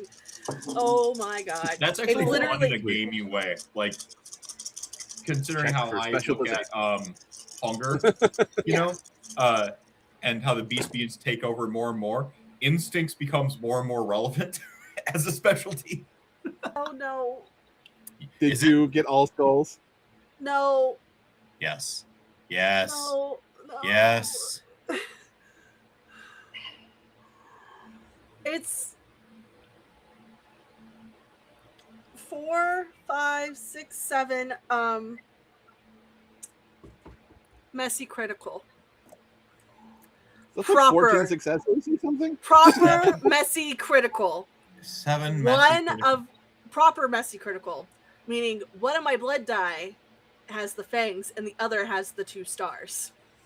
A proper messy critical. Okay. Oh. Okay, so here's the thing. 7. You notice everything. It's like the best episode. So it's the best thing Ricky Gervais has ever been a part of. It's the episode of The Extras with Patrick Stewart. Never seen it. It's really good. He talks about what if his superpower was X-ray vision instead. Mm-hmm. It's really funny. Sorry. You notice everything. Trying to get a First- hold of PKJ. Like, First, you notice, so you're like doing the thing, pulling the phone up, and time has slowed down for you. You can't hear Rory and Elle argue. I'll call it argue. You can't hear. they are full on arguing. Yeah. yes. Oh, You hear the you could call it words. that. You'd be right. You hear the words, but it's like notes in a song. It's not. It's just piano music. It's just background. You know. What you do here is the far too rhythmic thumping of this man's heart. Like we're talking controlled beating of his heart. As he goes Pacemaker, to hold, right? Like as he goes to hold Sasha's hand. so of the Hot dog dirty vendor. water dog merchants Oh, part, you can hear the pacemaker. Your sort of heightened feral instincts and senses. You also smell his blood. You can smell his blood through his flesh. You know, you pick up the musk and the scent of the human, the sweat of the guy How toiling rancid under the is it? sun. how rancid is his The blood? opposite. It's ambrosia. It is. Brother, in you better not say this. Whole was hands. fucking. Oh my god. Am I getting? If I was to liken it to Soke from True Blood, is it what we later found out why? I never watched nor read True Blood, although I Oh. super respect the Sookie Stackhouse author. Mhm. Turns out she's pretty dope. I don't know if she's like modern So- dope, but at the time she was writing them, she was pretty cool. Like she So- totally knew she was ripping off Anne Rice in a way more fun way. And So read some of her interviews; she was pretty great. above table, Sookie turned out to be part Fae. That's why her blood was so intoxicating. So, excuse me.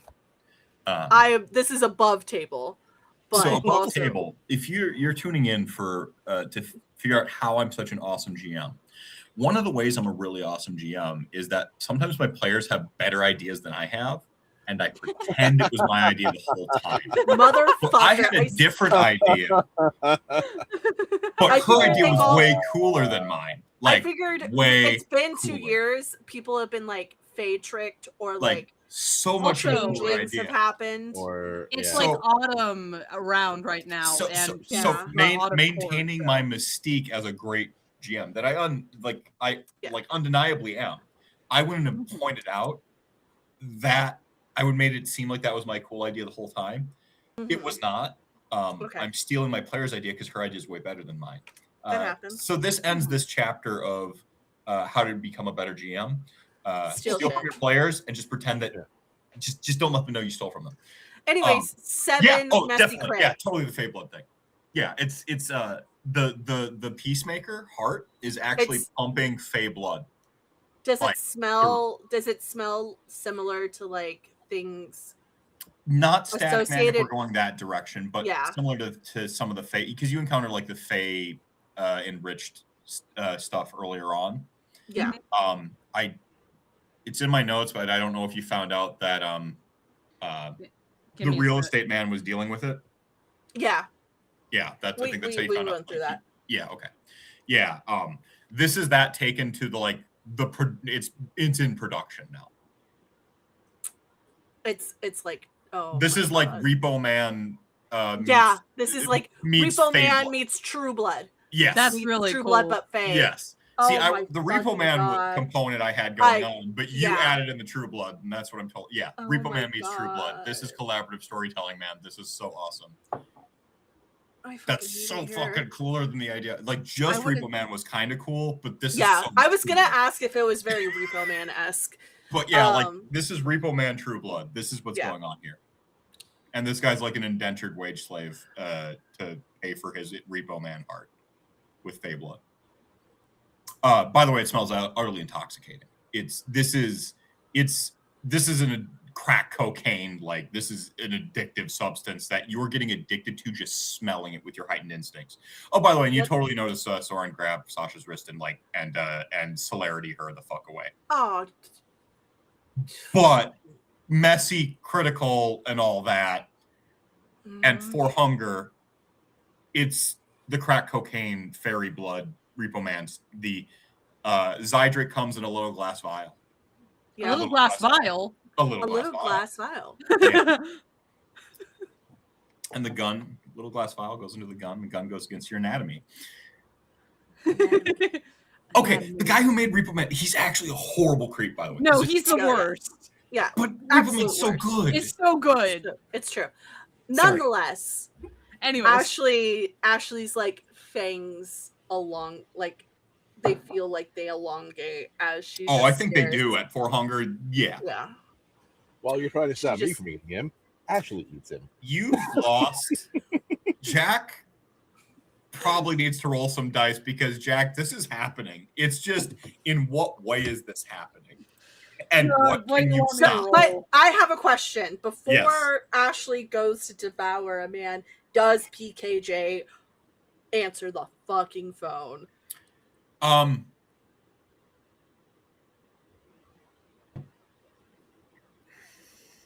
Or does it go doo doo doo? This phone number is unactive. at PKJ this doesn't. time." No, you do have PKJ's I do have Oh. PKJ's phone number. direct line. He- You'd have a direct yeah. line to PKJ. We are Um, best buddies, but also So Also, Primogen. I So have we- his sheet.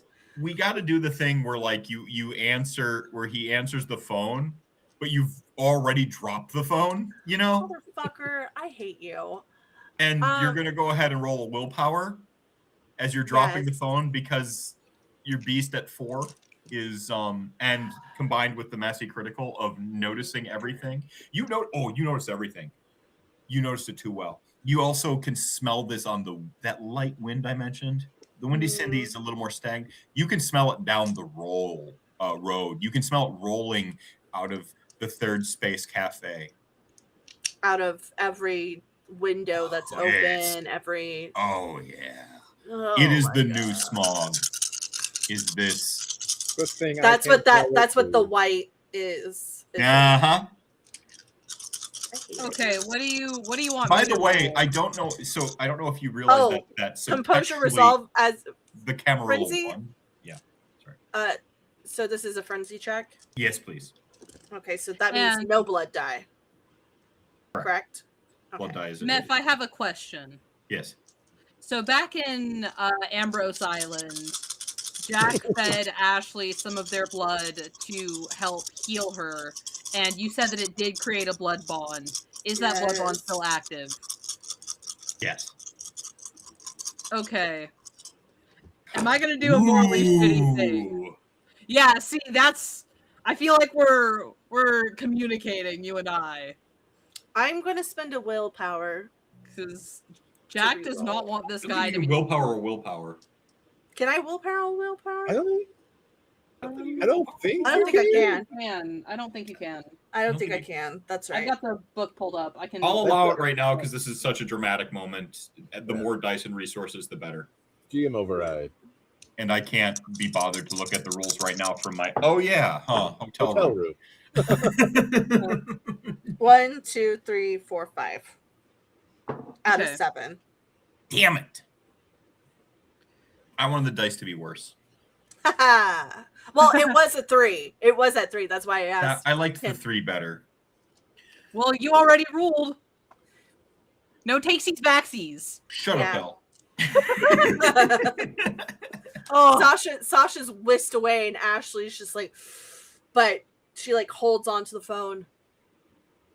Yeah, it was like dropping away from the face, and you're just like, and we saw this, and Jaq had enough. Nobody has noticed, apart from Ashley, has noticed in the please don't eat the Repo Man, of it all.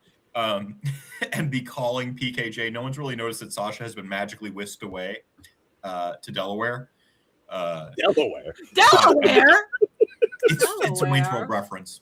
Do I need to write that in my notes? No, No. it's Delaware Street. She's on Delaware Street. I don't know if there's a Delaware Street. There probably is. in You're Chicago. muted, Anne.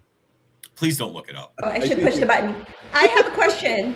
With 5 dots of celerity, do I have any time to react at all to whatever the fuck's happening? You will.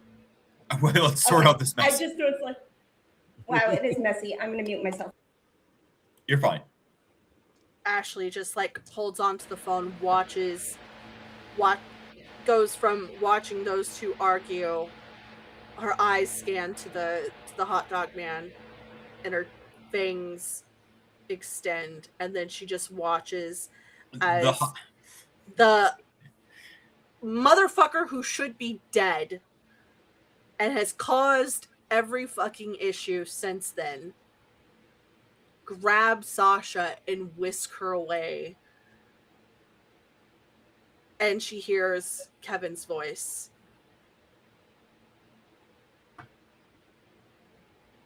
Kevin? Ashley.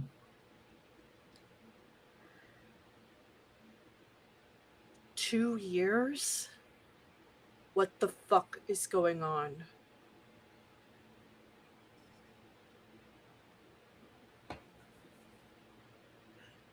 As that conversation's about to happen, everything's kind of happening all at once. We have our argument happening kind of as you pick up the phone. They're kind of happening simultaneously to each other. Rory, you may roll your willpower with a bonus of 1 die due to the pretty great argumentation of Jaq. 2, 3, 4, 5, 8. You still have 4 hunger. So it's composure resolve. And your beast is your beast is fucking magic now. It was already like the darker half evil, blood in you. And now it's like double supernatural. I don't know how to describe it. It's really, Tremere became vampires by doing some crazy shit. You're reverse Tremering right now. It's like Neapolitan ice cream. It's 3 flavors in one, except it's only 2. Yeah, it's a crime against God and nature. It's And Neapolitan ice cream. Fucking what's strawberry just get it away from the chocolate. Just put it on the other side of it. I'm okay with 6. I don't know. That's the first thing I came up with. I'm like, is It's great. Neapolitan It's ice canon cream? now. It's canon now. Your avatar and beast are Neapolitan. What'd you get? 6. 6. You don't want. Do you hate fun? Do your dice hate fun? Calm down. Dice As respectful often as I play. fail rolls, I don't think so. Hey, That was a hey. fail. The Just because he story- is 6 humanity doesn't mean he has to be a monster. Yeah. I mean, Honestly, I had we already can talk come about to the what is fine- probably this decision anyway, and Sasha, you can roll a wits awareness. Obviously, you're the one being grabbed. No, initiative. Dexterity. This is a dex-based one. Let's go with dexterity and wits. Your celerity is not added to the pool like you're about to ask because you're interacting on the celerity plane right now. Okay. Okay. the celerity plane. Hold on. Hashtag canon. Dexterity plus wits. Hunger dice. Yeah, they're in there. Okay. This is gonna be great.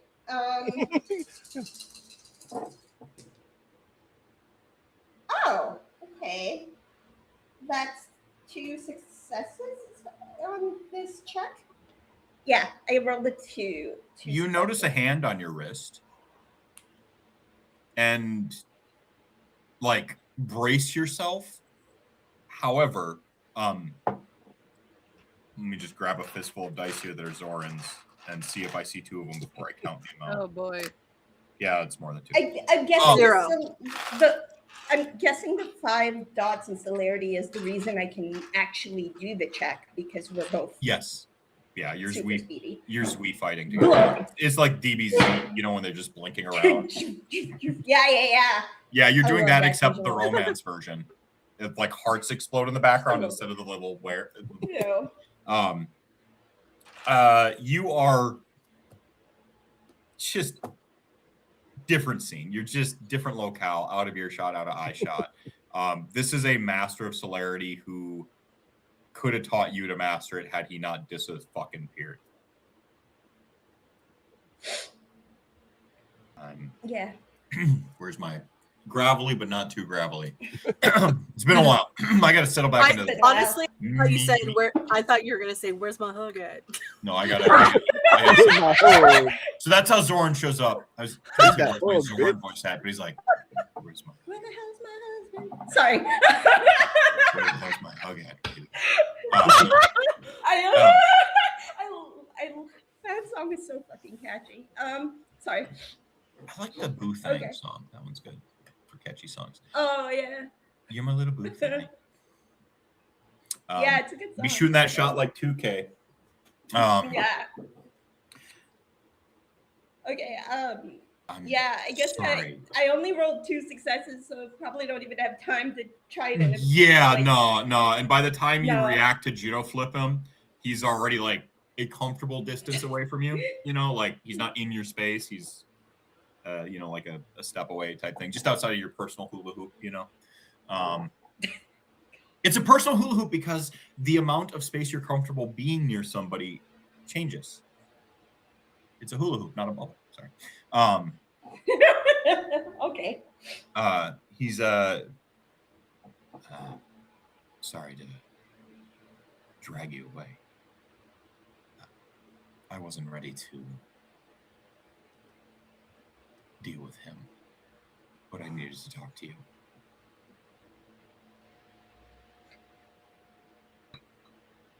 Okay, so talk.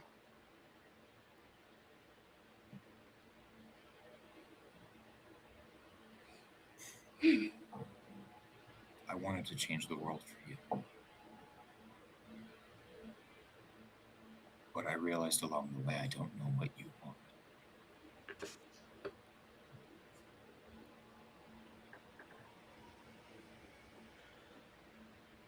I was angry.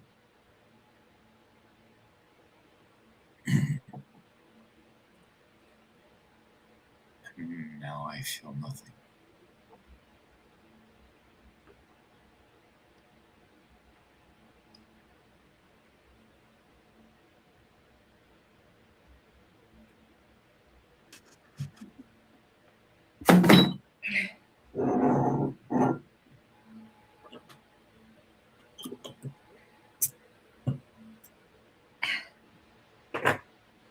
that's your excuse. You were angry.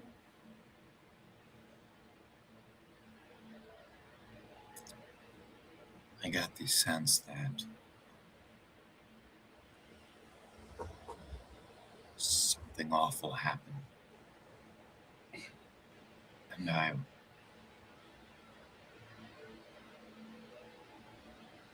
wasn't supposed to be here, so I was going to make it everyone's problem.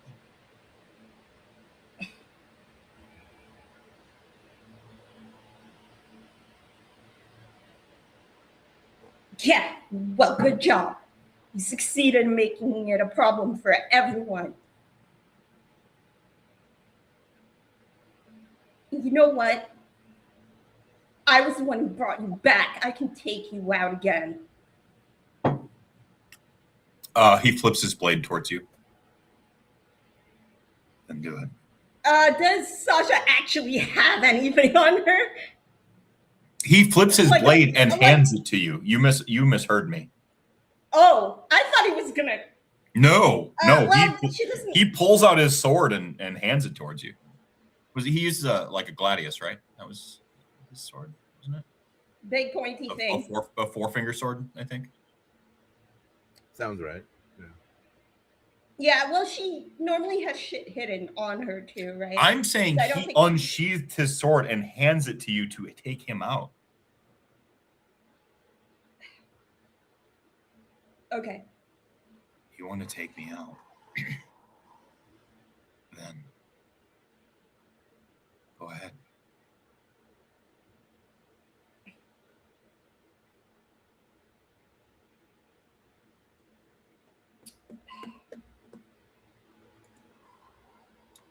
Do you even know why I brought you back? Up until recently, I didn't realize you brought me back. I have been on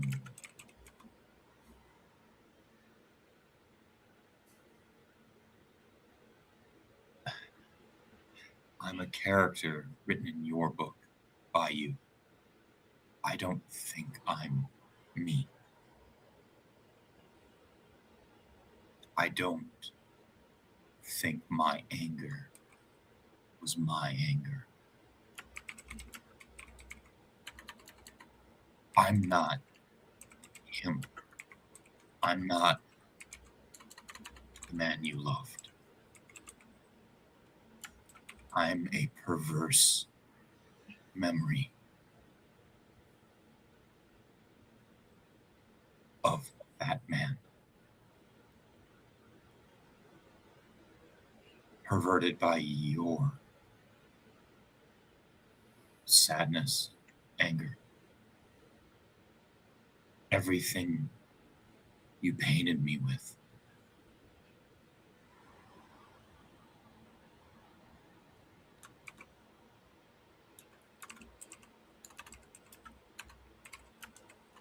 You were ready to burn the world then too, weren't you? When you brought me back.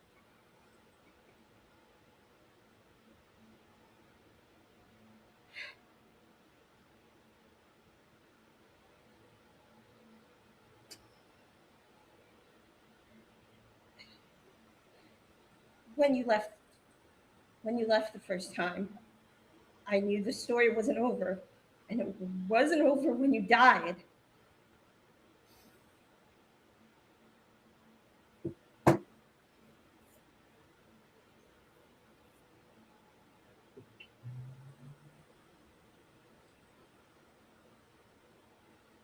Why couldn't you let me stay gone?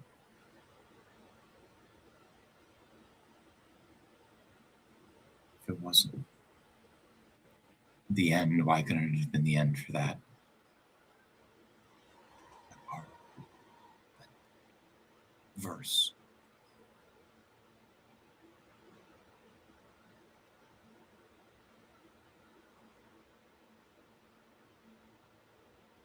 I don't remember him coming back to you. I remember leaving you.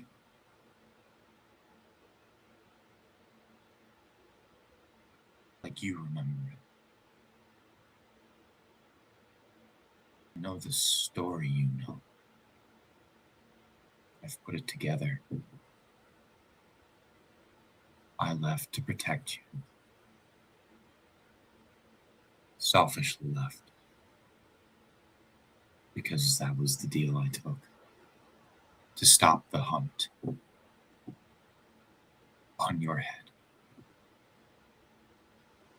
That was the deal I took. So Annabelle could pull you into her fold.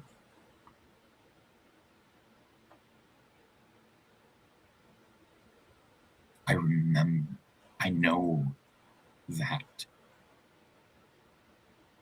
But what I remember is betraying you. Because you remember me betraying you.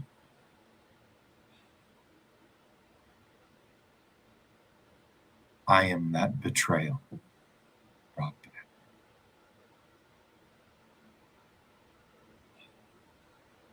I don't know how to be where the memory exists. The canvas ends, I don't know. I have a will, a terrible will.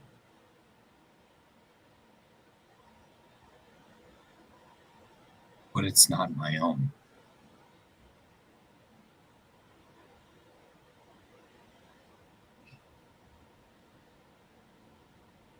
Do you understand what I'm... Does it make sense? To you?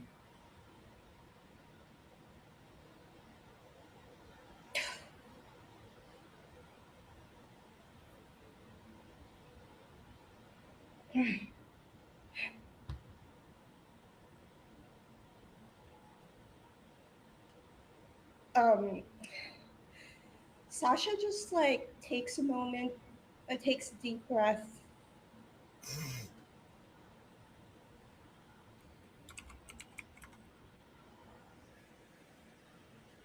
And she says,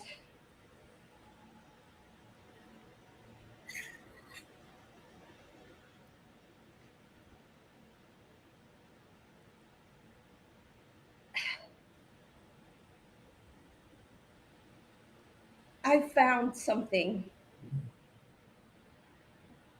I found something that I didn't have before. I found a way to rewrite history. I found a way to use my voice. I've spent years in the shadow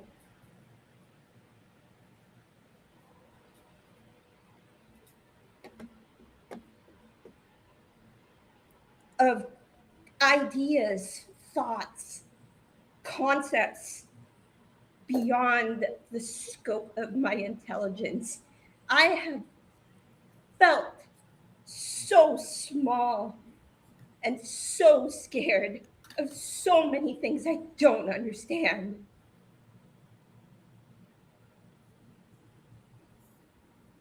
Like what? What are you afraid of? Me?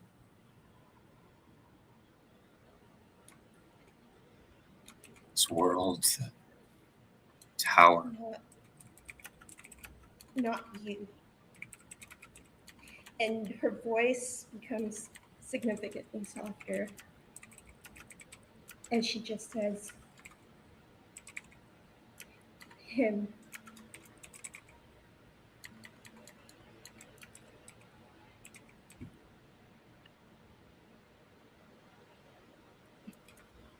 How are we on time? Because that's an amazing cliffhanger.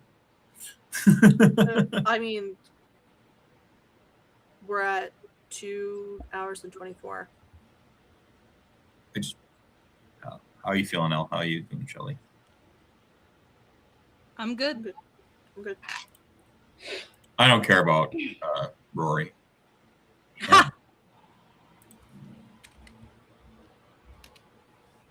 And he points his thumb back toward Rory, who's like currently like arguing. You know, the timeline's about to catch up with the celerity and everything. Currently arguing with Jaq over eating the hot dog, Repo Man.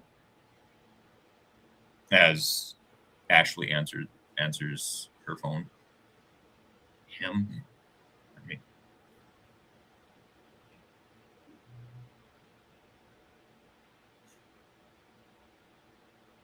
there's an irony to it, isn't there?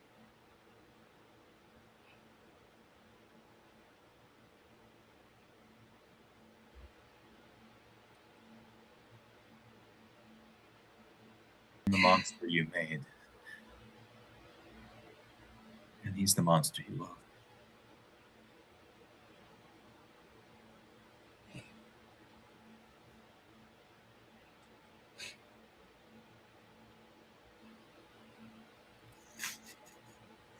He said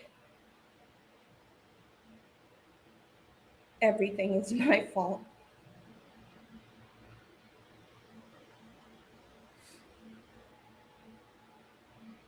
Because I brought you back.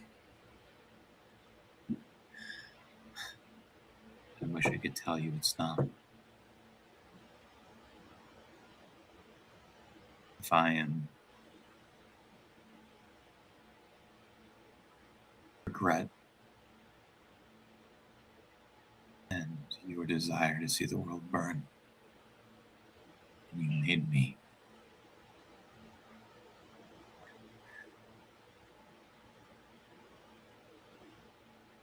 Who takes the blame?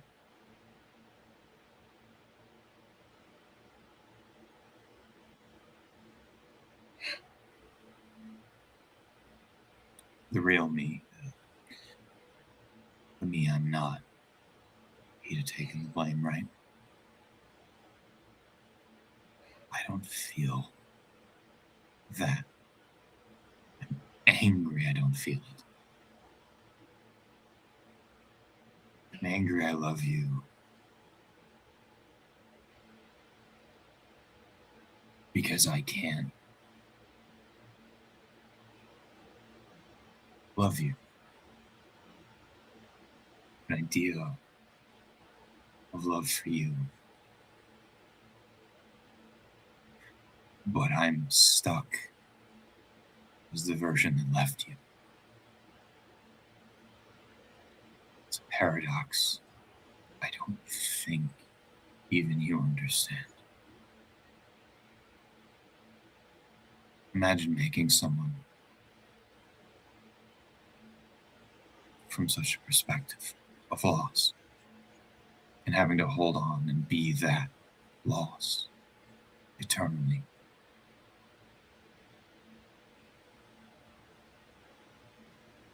What it does to even the good things you have left in you. They're all frozen in that moment.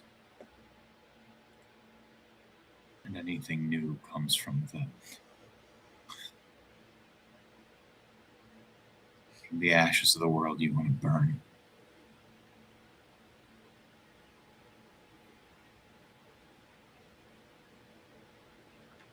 Guess I'm living in shadow too, huh? Shadow cast by your demons, as well as my own. Maybe I'm your shadow. Is that what I am?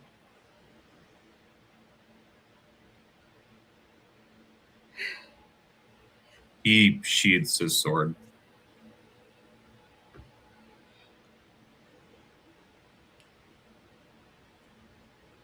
If I ask you a question now, will you promise to be honest? Promise. If you let me ask you a question and you're honest. I promise.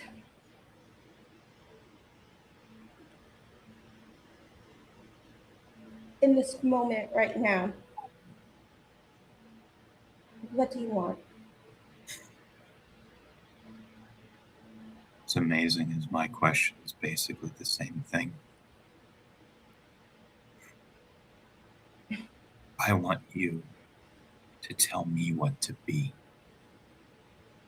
My question was, what do you want me to be?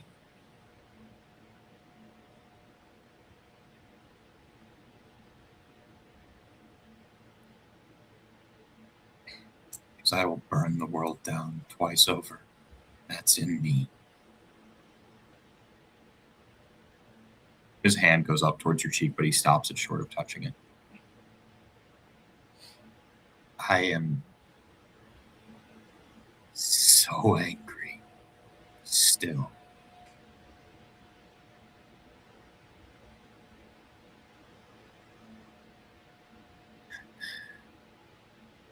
Like I said, I'm caught in that paradox. Point where the reflection meets the mirror. Press your finger up and you can see infinite space between the reflection and your fingertip. Caught in that space. My love.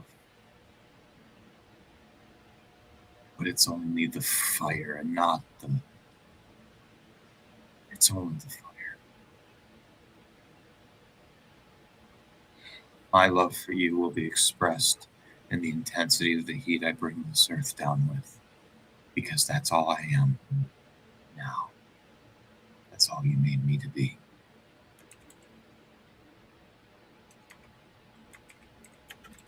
What would you have me be instead? Is that romantic? Is that the memory?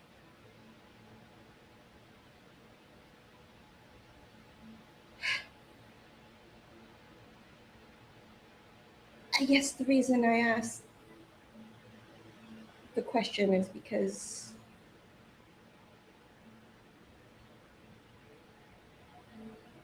I wanted to know if you wanted to be set free.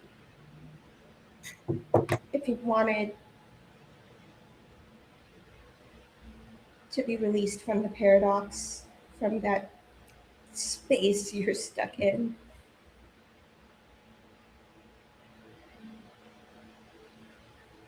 I'm starting to feel like maybe it's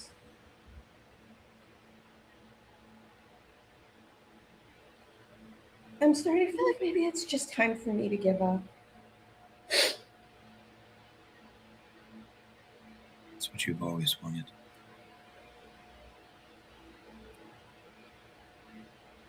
To embrace it, right? Giving up is oblivion. It's embracing nothing.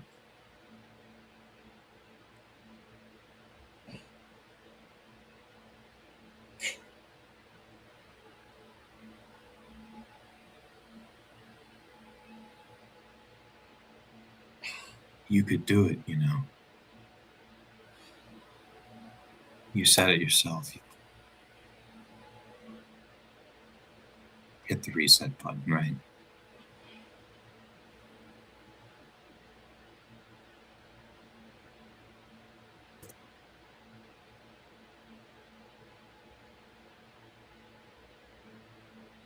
I guess maybe the one thing I realized I missed in hitting the reset button was how it would feel for you afterwards. So I guess now I'm taking the opportunity to ask you, should I hit it again? Or should I just give up? Because apparently I make great choices on my own. I don't know how to answer that.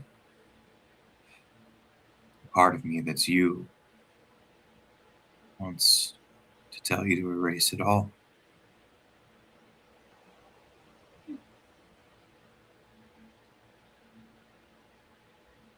if that's how you feel now, but that's how you felt when you made me. You brought me back. They're the same thing, aren't they?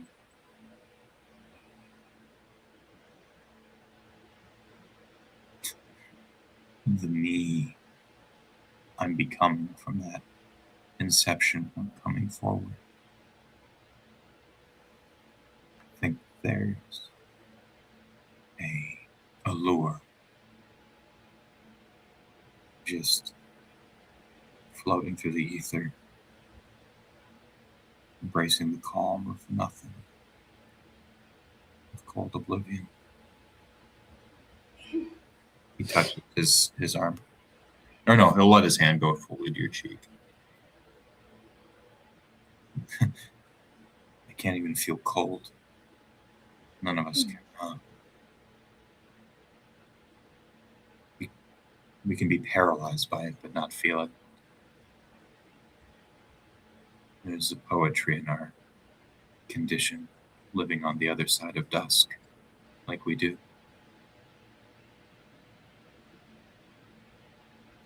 Can't even feel the cold. He pulled his foot back.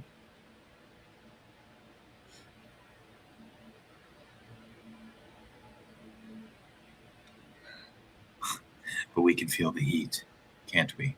His eyes get a little wild. I think you have the answer.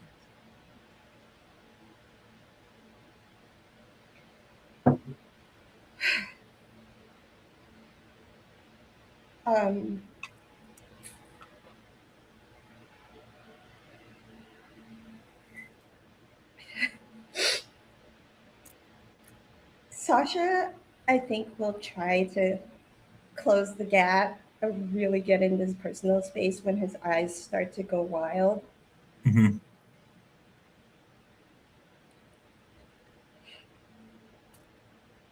And she, oh my God.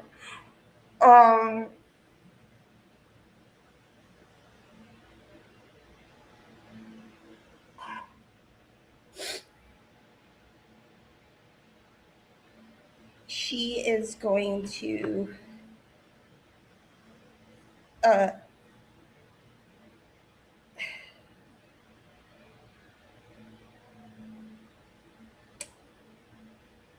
she's going to like whisper in his ear, and she's going to say, I'm going to do the thing I should have done before,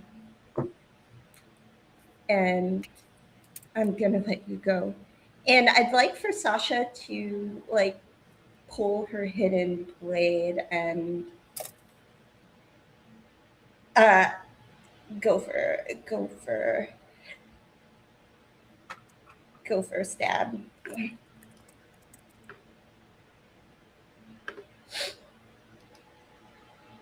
Yeah, fuck that. I'm not taking his blade. I'm using my own. I'm gonna use that. That's fucking female empowerment. Let's go. What was it? The blade that Sasha has. Oh, I wrote it down. Why is my computer so slow? +3 blade of Zoran slang. +1. Where is my weapon? The blade.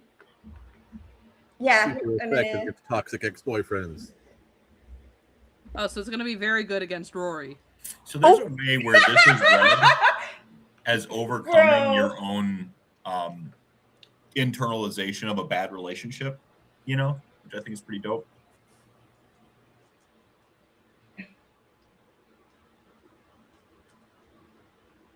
The Bowie knife. I want to stab him with the Bowie knife. That's what it is. I had to. The one from the First Light compound. Yeah. Does it have true faith imbued in it? I don't fucking know. I know, but it probably not. We would all be sick if it was. Hey,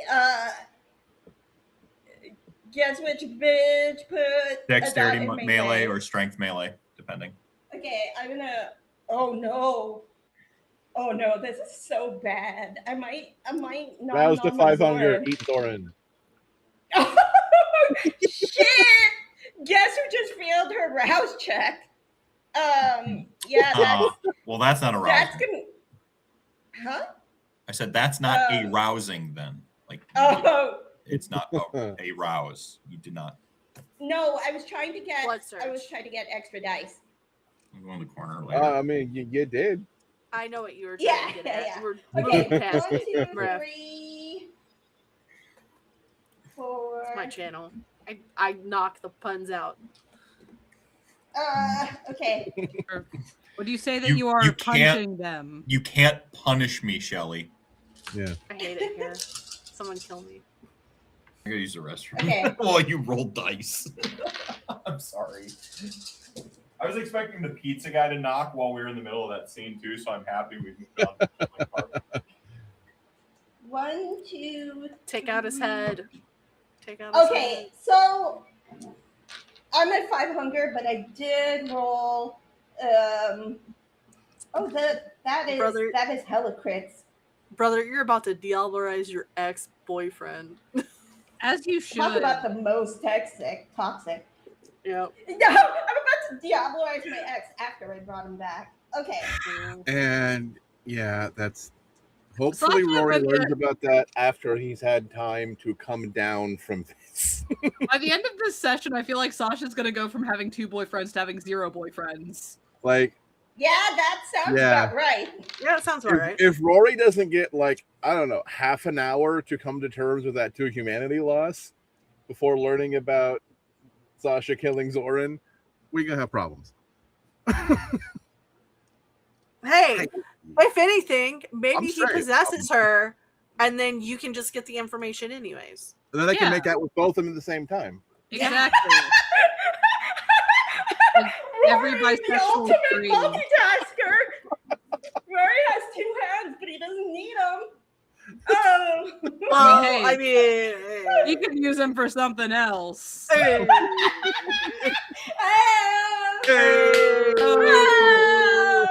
So, Anne, I would like Yo. you to roll a magnum opus as well, please.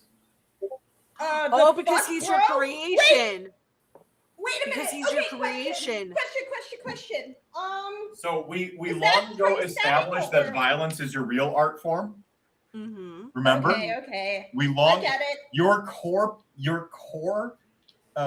thesis violence. for your character was hot girl with a shotgun, right? Yeah. And magnum That's opus, hot girl with a violence Bowie knife. is your art. So I need you to roll a magnum opus. Okay. So. So. And oh boy, I have so much hunger. You're the hungriest. Nobody's You are ever the been hungriest. hungrier. So You're so hungry. So hungry. I hate so how this hungry. hospital or this hotel soap still feels slimy well after my hands have been rinsed. Hey, bro. Oh, I hate that. It's like a 1, 2, 3, 4, 5. it's not the good tasting 6, tea one from the 7. other hotel either that I accidentally Ew. tasted. Okay. Smelling? Cool. I was just accepting that you ate the soap.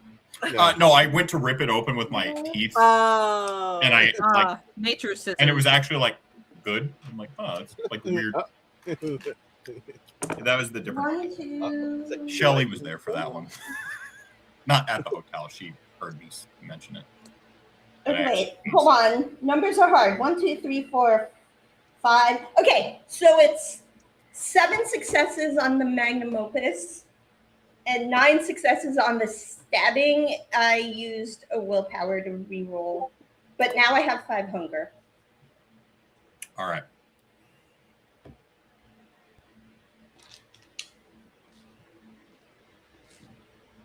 Elsewhere, Meanwhile, Meanwhile.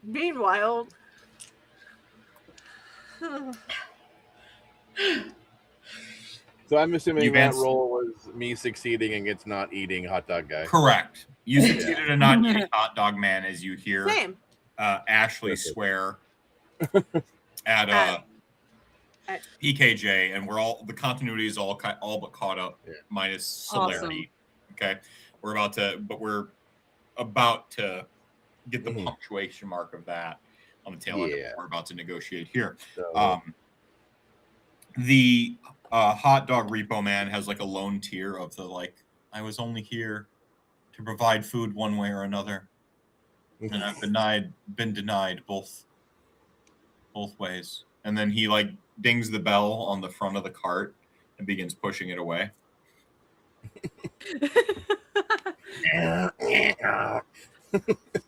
Jaq just watches them go, like shaking their head. All right. Fine. He I tips don't his have like time. little like sailboat shaped, like hat slightly to the side. It's all right. I'll go find a different corner. A corner destined for dirty water dogs at a premium price. Oh my god. And a premium experience. That's for the great. Instas. I'm so happy for you. Please leave.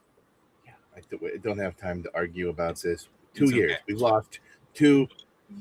Where is Sasha? Ashley's Did going she to run cover away the from her problems phone. again? Ashley, no, she was taken Taken? away. What? By what? Soren. And she Oh, goes her back problem. to her phone. Okay. Rory? I Come on forgot with the me. line you left off with the 2 fucking years, right? 2 is what you said. fucking years. What the fuck is going on in this city? A treaty with First Light. We reached an accord. Why do things smell like fucking fairies? Why is somebody's pacemaker pumping fey blood through them right now as they walk down 8th Street? The city is ours, in a sense. Why does Elysium look like a silver dick? Upgrades. Upgrades. Upgrades. Upgrades. Soullessness. We've gone. We might be the clan of kings, but at least we have fucking taste. This is tasteless. There's been some new management introduced to the ranks. Oh, nothing? The nothing? The Tremere have needed a proper primogen for a while. Are you fucking kidding me? And You better not Part of- say his fucking name. First Light's surrender conditions was Robert You've got to be fucking kidding me. sit on the council. You've got to be fucking kidding me. Who No one on the council here- agreed to that? Well, there was Sun. And who voted for me because I would have said fuck no? You didn't vote. You weren't here. And Yes, because I was whisked away to a fucking liminal space. not by me or mine or ours. And it was already egg on my face to have a Ventru Primogen as sitting prince. So your seat remained in a liminal space too. You've got to be fucking kidding me. There's a new sheriff as well. What the fuck happened to the sheriff? What's wrong? What was wrong with Nothing Damon? to say. His eyes became anarchic.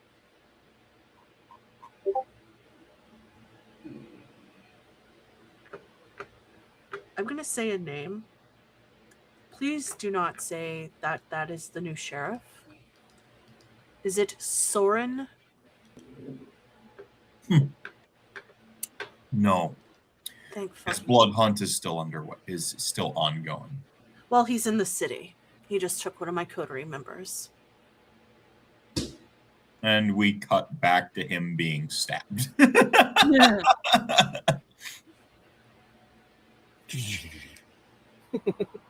Wait, It's kind of like she it's didn't- kind of she didn't it's even like know a it was split blood screen. hunt. This is like legit.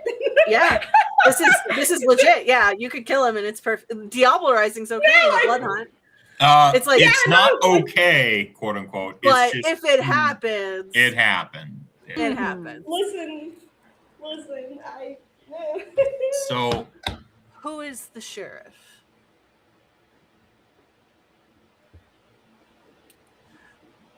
you stab Soren, and you ask who's the sheriff, and the glass tower cracks, and you kind of see it kind of reverberate up the sides. Not 100% over the phone. improvement. We need to meet. And the crack becomes cacophonous through the streets. The mist, its sort of cartoonishness begins to accelerate, and how it's been kind of clinging to the frames of stuff. It explodes over the barriers and begins to actually like creep into the streets and so on and so forth, until it washes everything white. And we all find ourselves I swear to God, back we're in another. Sasha's apartment with a canvas where she is holding the paintbrush like the blade she just stabbed through Zoran. There's a painting on the canvas of the cityscape you just saw, and with Zoran in the streets, and her paintbrush like right over him, dripping red onto him. He's standing in the street as the actual Elysium looks like it's kind of like in like a freeze frame of an explosion with Zoran sort of like painted in red. You are back in your time, in your world. I fucking hate it here. I swear. What Inside. the fuck?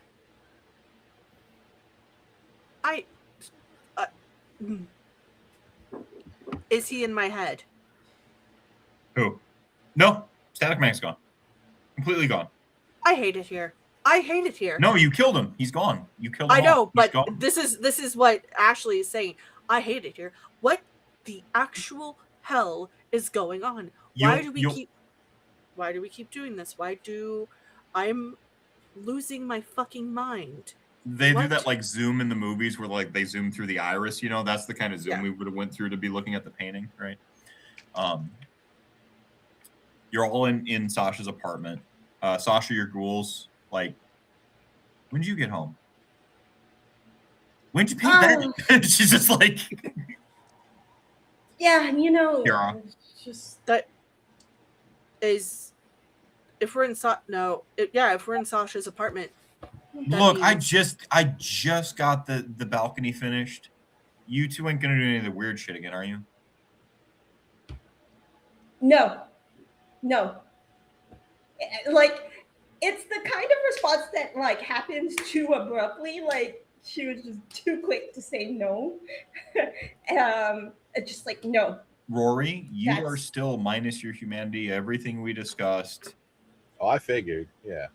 Where's Sam? The Static Man is still gone for you, and Monsieur Grimm is very much hyper real for you, Elle. Awesome. That's my buddy. The consequences of everything that has just happened seem to be real, or from the room, but you merely got a glimpse of what nothing looks like made manifest in this world. You'll note that one of the doors is blue for the cafe that's painted in the street light, the same shade of blue on the painting that Sasha is standing in front of. Zoran's eyes are like fixed on you, Sasha. Like, I mean, it's a painting, so it's like perspective, but it's as though he's looking directly at you. And there's a deep, abiding sadness and acceptance in them. Looking at the painting, picking up some The context. the red, by the way, it should be noted, isn't that you painted blood. It's the red has dripped off of your brush onto the canvas and marred the canvas with the red from your brush. Yeah. Can I complete the painting with red on the canvas? Like, can I be more intentional about it now? Sure. Yeah. What are you going to do with the Because red? then she will. Yeah, no, because she knows what she wanted to do, so she just. I want you to know your dice rolls mattered because it affected all of this. Like if you rolled shit dice, it was kind of like a. I mean, I rolled 9 and 7. 9 and 7. You rolled really well, so it was like it was a sort of like a compound puzzle to get us here. Yeah. There were versions of this where that silver tower explodes and you're still in that future. Yeah. You know, there were versions of this where the spider web was unfurling in my head, narratively speaking. It's the sort of thing that, like, you need to know that everything you did mattered. Okay, you're not on railroad tracks for this. It was really dope and mattered. And then the magnum opus, violence being your art, it felt right. This might be a terrible idea, but with my new Yes. I want to reach out. Is he gone? Can I detect? I want to cast Detect Zoran, basically. All right, you have an intimate.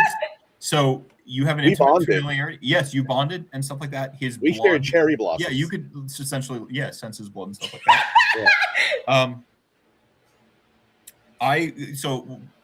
Basically roll the equivalent of a discipline, your discipline pool. Okay. My pizza is here. Plus intelligence. Nice. So roll it as though you're casting from yourself. All right, but no quintessence, thankfully. All right. That was my concern. Not yet. Because I would frenzy immediately.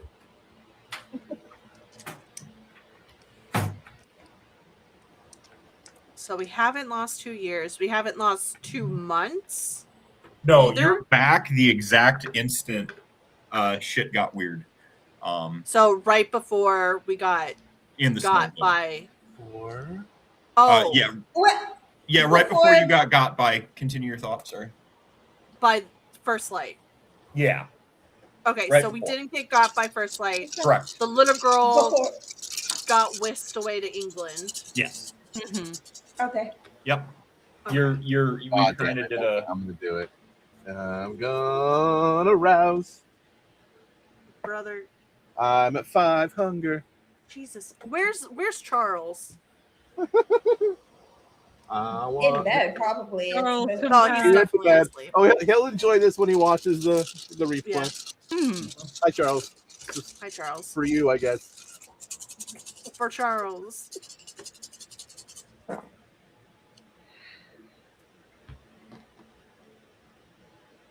This is a shout out to my ex.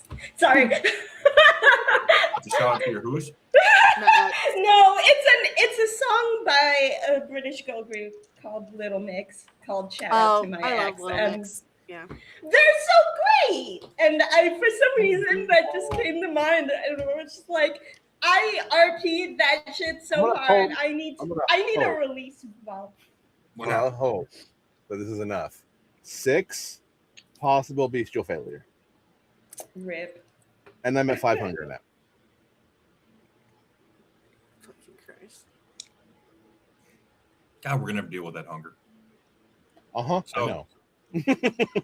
2 people The are at world- 5, one's at 4, and one's at 3. So like you go into like Daredevil vision of the world, except where it's like Doppler. except it's like people's like Radar. cardiovascular systems. Like illuminating Well, the world. Yeah, so it's Yeah, so Daredevil like vision. Daredevil. Yeah.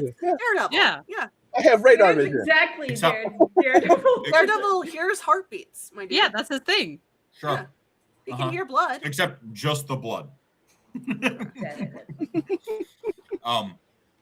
The heart Call me itself Matt.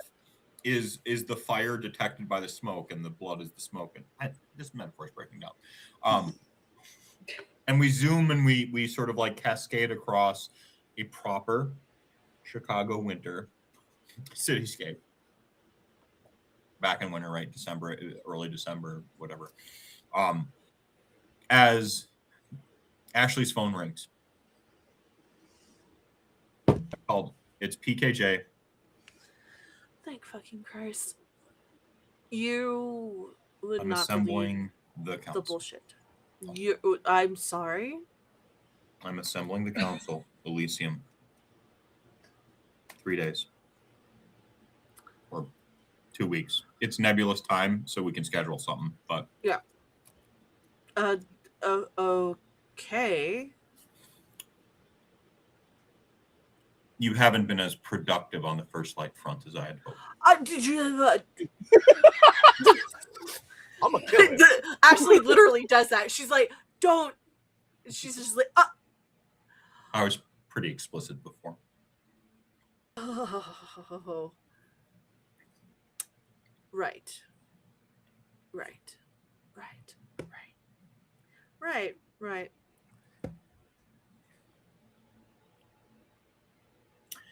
I guess as scene dressing for that, Rory's eyes have gone completely red, and he's floating, hair lifted, clothes billowing, about 6 feet. A little bit of a red glow. I want to hear Sasha's reaction before Static Man says his quip to Jack. What is Sasha doing?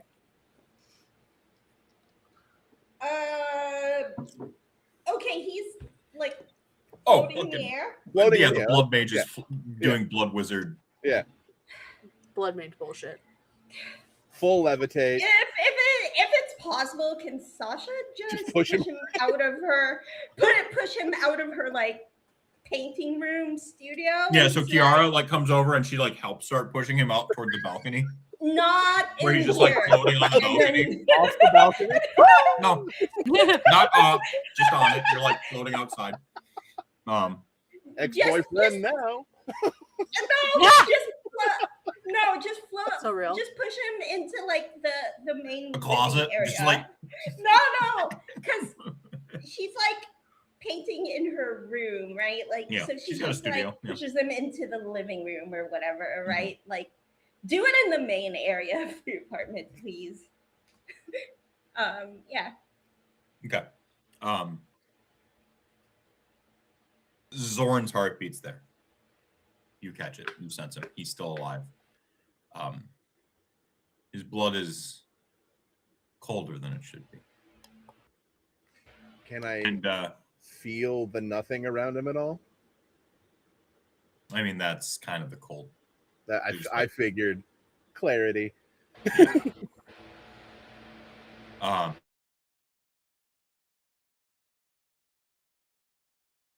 I was going to say something else with the statty, but I like this better.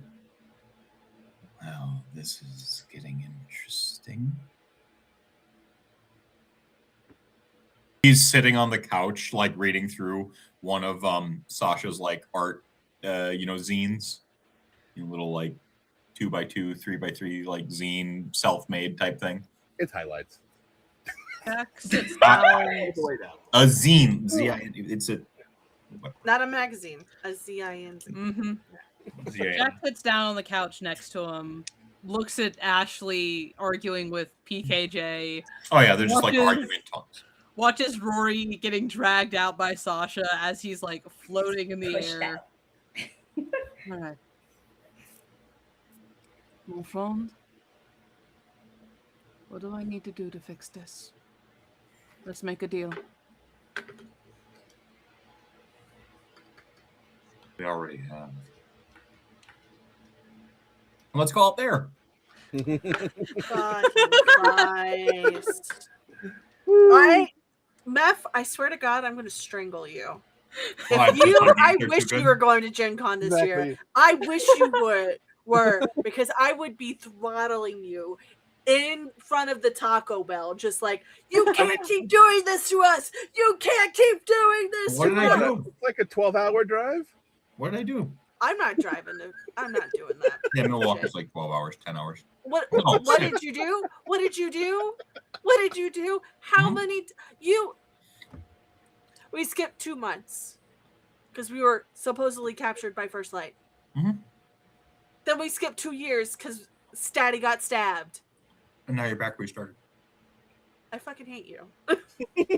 I don't hate you, but I would if you were going to Gen Con, I would throttle you in front of the Taco Bell. But you experienced character growth and the world actually changed. So it's not the like it was all a dream erasing progress thing. It's the cerebral, was. like I wish it mind was. screwy. Yeah. I wish it was. I'm Like, not I- satisfied with your progress. I'm gonna kill that man. I'm gonna kill him. I'm F5ing. I I'm unlocked the resetting my secret. save. I unlocked the secret to like it was all a dream style like narratives a while ago. Yeah. And it's have the progress matter in the dream. Don't reset it. Yeah. GM tip number 2. It's such a And good then GM tip. We should the get fact that we should be BKJ getting you know paid what? for that. You know The what? 2 GM tips. You should we're subscribe to rating out. Shelly so she gets Yep. paid for how good these tips are. Yep. Join our Patreon or whatever. We're gonna go find somebody to raid. So speaking of finding Yay. somebody to raid, Rory.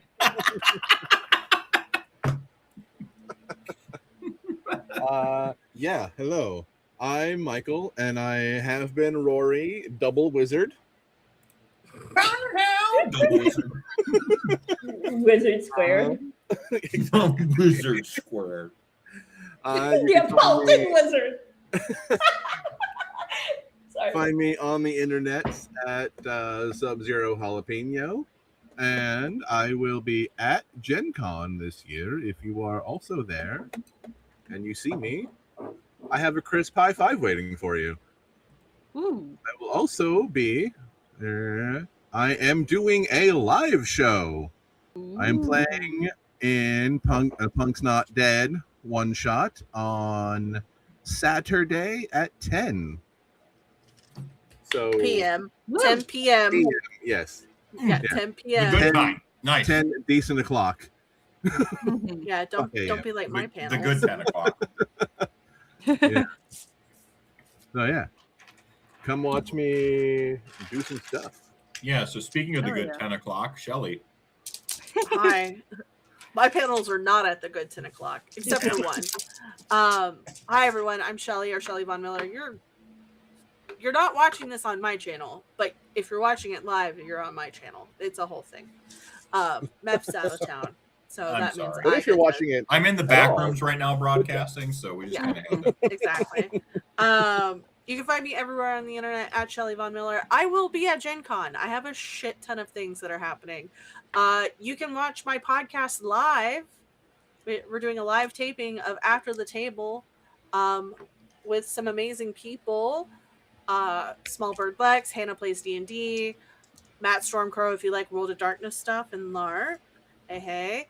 And PJ McGraw. And then Saturday, that's Thursday at 10 a.m. Saturday at 10 a.m. the bad 10. Gross. The Bad 10.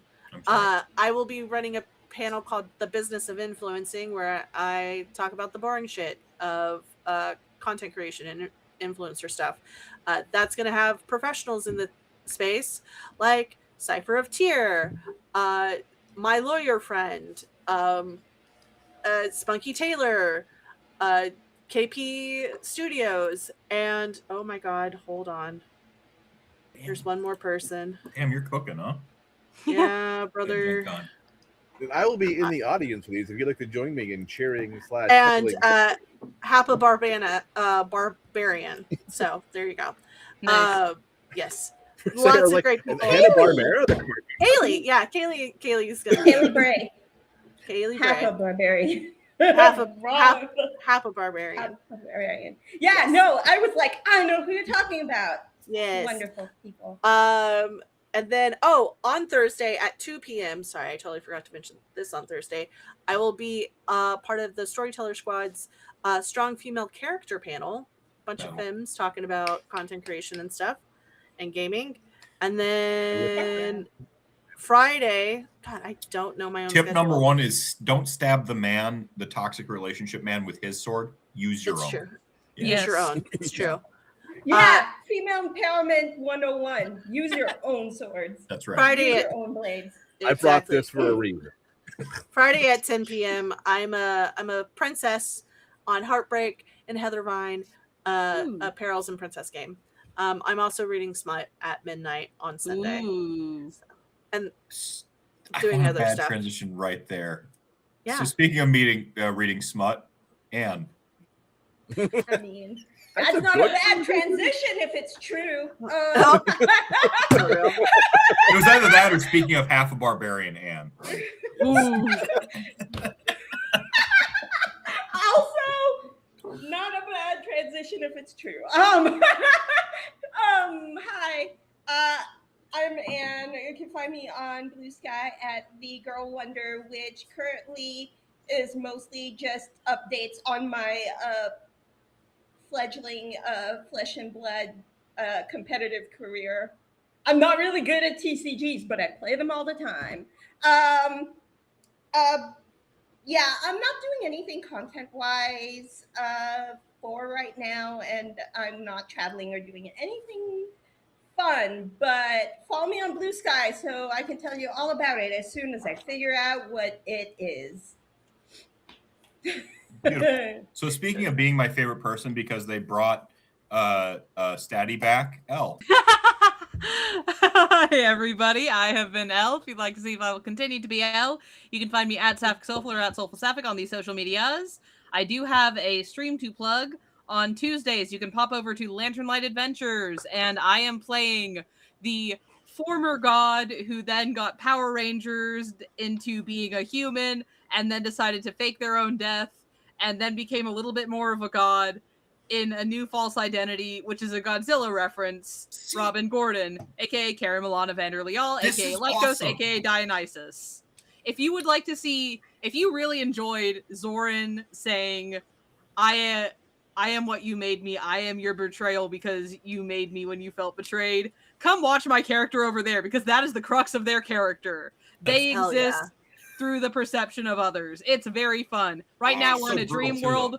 We're beating the shit out of a CEO. We're doing some fun Persona shenanigans. Our whole game is just sticking it to the rich. So come over, join us there. I will also be at Gen Con. I will be doing nothing because I did not know if my health would be good enough to go to Gen Con until like a month ago. So I scheduled nothing and planned for nothing, and I'll just be floating around, maybe in a goat mask. So if you see somebody in a goat mask, that might be me. So speaking of doing nothing, I'm the magical Mr. Mephisto. And Mephisto, unfortunately, is not going to. No. Somebody has the audacity to be turning 100 that weekend, and so we have his birthday. Rip. Yeah, 100 years young. The man's still super sharp. Oh, he's great grandpa. So I have a very important birthday party, so I can't go this year. But I've been writing a video game that we're going to try to get to.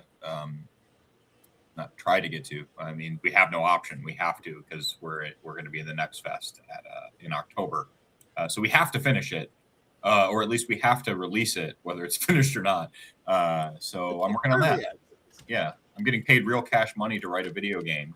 This will be my second with this team. This dev, not the same team. It's a different team. My first game though exists. It's fucking free on itch.io. You can just go download it. Well, you don't even have to download it. You just go play it. It's like a Flash game. It's called September's Story. It's actually some of the best writing I've done. Somebody else also did some writing, but they mostly wrote the sassy cat. I wrote literally everything else, and then punched up some of the cat's lines because. So sometimes when you're writing something and you're like doing it as a collective, you'll be like, someone will get obsessed with the thing, and so so that they don't ruin the thing you're doing, you'll be like, oh yeah, go over there and write that, and then you get to write everything else that you want to write, and that's what I did. So if you love the cat, probably not my writing. If you love anything else, definitely my writing. If you hate everything else and love the cat, then I hate you because I wrote everything else. Anyways, it's a great game. September Story. It's about loss. It's about a man sort of struggling with his own identity. His best friend, subtext gay, dies. And he goes through the emotions of grief by capturing all of his inner demons like they're Pokemon and then fighting people with them. It's like a 1.5 hour-ish playthrough. I had a lot of say in some of the mechanics of it. The puzzle in the subway is hard to figure out. It's okay, just walk through it. You'll take a little bit of damage. It's fine. We couldn't figure out how to deal with the death planes and stuff. And no, play it. Seriously, it's got some really good dialogue. Especially like the final thing. I really want to spoil my own video game. It's a really good pun. It's not quite as good as Jaegerbomb in Pacific Rim, but the whole thing builds up to one really great pun. For having a story that's really harsh about grief and death and opens up at a funeral, it's actually pretty fucking funny. Because I think, some of the ways we deal with the harshest emotions, I'll look at this campaign, is to have a range of emotions. You can't be all sad all the time. You can't be all happy all the time. You got to kind of let that pendulum swing back and forth. That way you can experience it all. And September Story goes through it all. It's low-key about suicide, so warning there. It's implied that Hiro is the main character, Hiro. It's implied that Hiro's would-be lover, best friend, gay subtext, on purposely sub because the character's struggling with it, right? They don't know. Anyway, it's implied that they killed themselves. And I think I handle it really well because when I wrote it, it was something I was struggling with and identity and stuff like that. So I think it's really good. It's funny. It shouldn't be funny. A story about suicide shouldn't be funny, but it's called September Story because September is Suicide Awareness Month. And it is funny. The fucking cat is sassy as hell. Go play for the sassy cat. Otherwise, I hope to be streaming again real soon. I am contractually obligated to bring Meftober back, so at least in October you'll see me a bunch. You can follow me over on Twitch at Mr_Mephisto, and all the way across all the social medias at Mephisto Morning. I'm even on Instagram these days too, but mostly Bluesky. Oh yeah. All right. Yeah. Well, we're gonna go raid Dan Pixel. Dan's gonna be at Gen Con as well. They're playing Baldur's Gate 3. So there you go, If there's y'all. a vampire. I love Dan. Dan is the best. They are fantastic. Who you romancing in Baldur's Gate, and why isn't it the sexy vampire? Because I don't like the fact that the sweet hot demon. I don't like the fact that Astarion immediately tries to drink your blood without your consent. Fuck off, you old ass vampire man. And then he makes you feel bad about it. You are 200 years old. Stop throwing a temper tantrum. You are not entitled to my blood, you motherfucker. I have Okay, so we're all about the demon mommy then. Yes, I am about the demon mommy. I love Karlach. Yes. Okay. So it's demon mommy. I will fight Astarion in the back of a Denny's. Let's fucking go, you old ass man. Given choices, it's Karlach and Shadowheart. Unfortunately, I accidentally ended up with Lae'zel. I'm also with Karlach right now, but all right. Just kidding. We can't. And we can't the raid. Emperor, technically. But hey, you know what? We can't raid Dan, so we're just gonna end it there. Fair. So speaking of ending it there, Bye, everybody. Drink your milk, pay your taxes, be excellent to yourselves and each other. See you later, guys. Bye.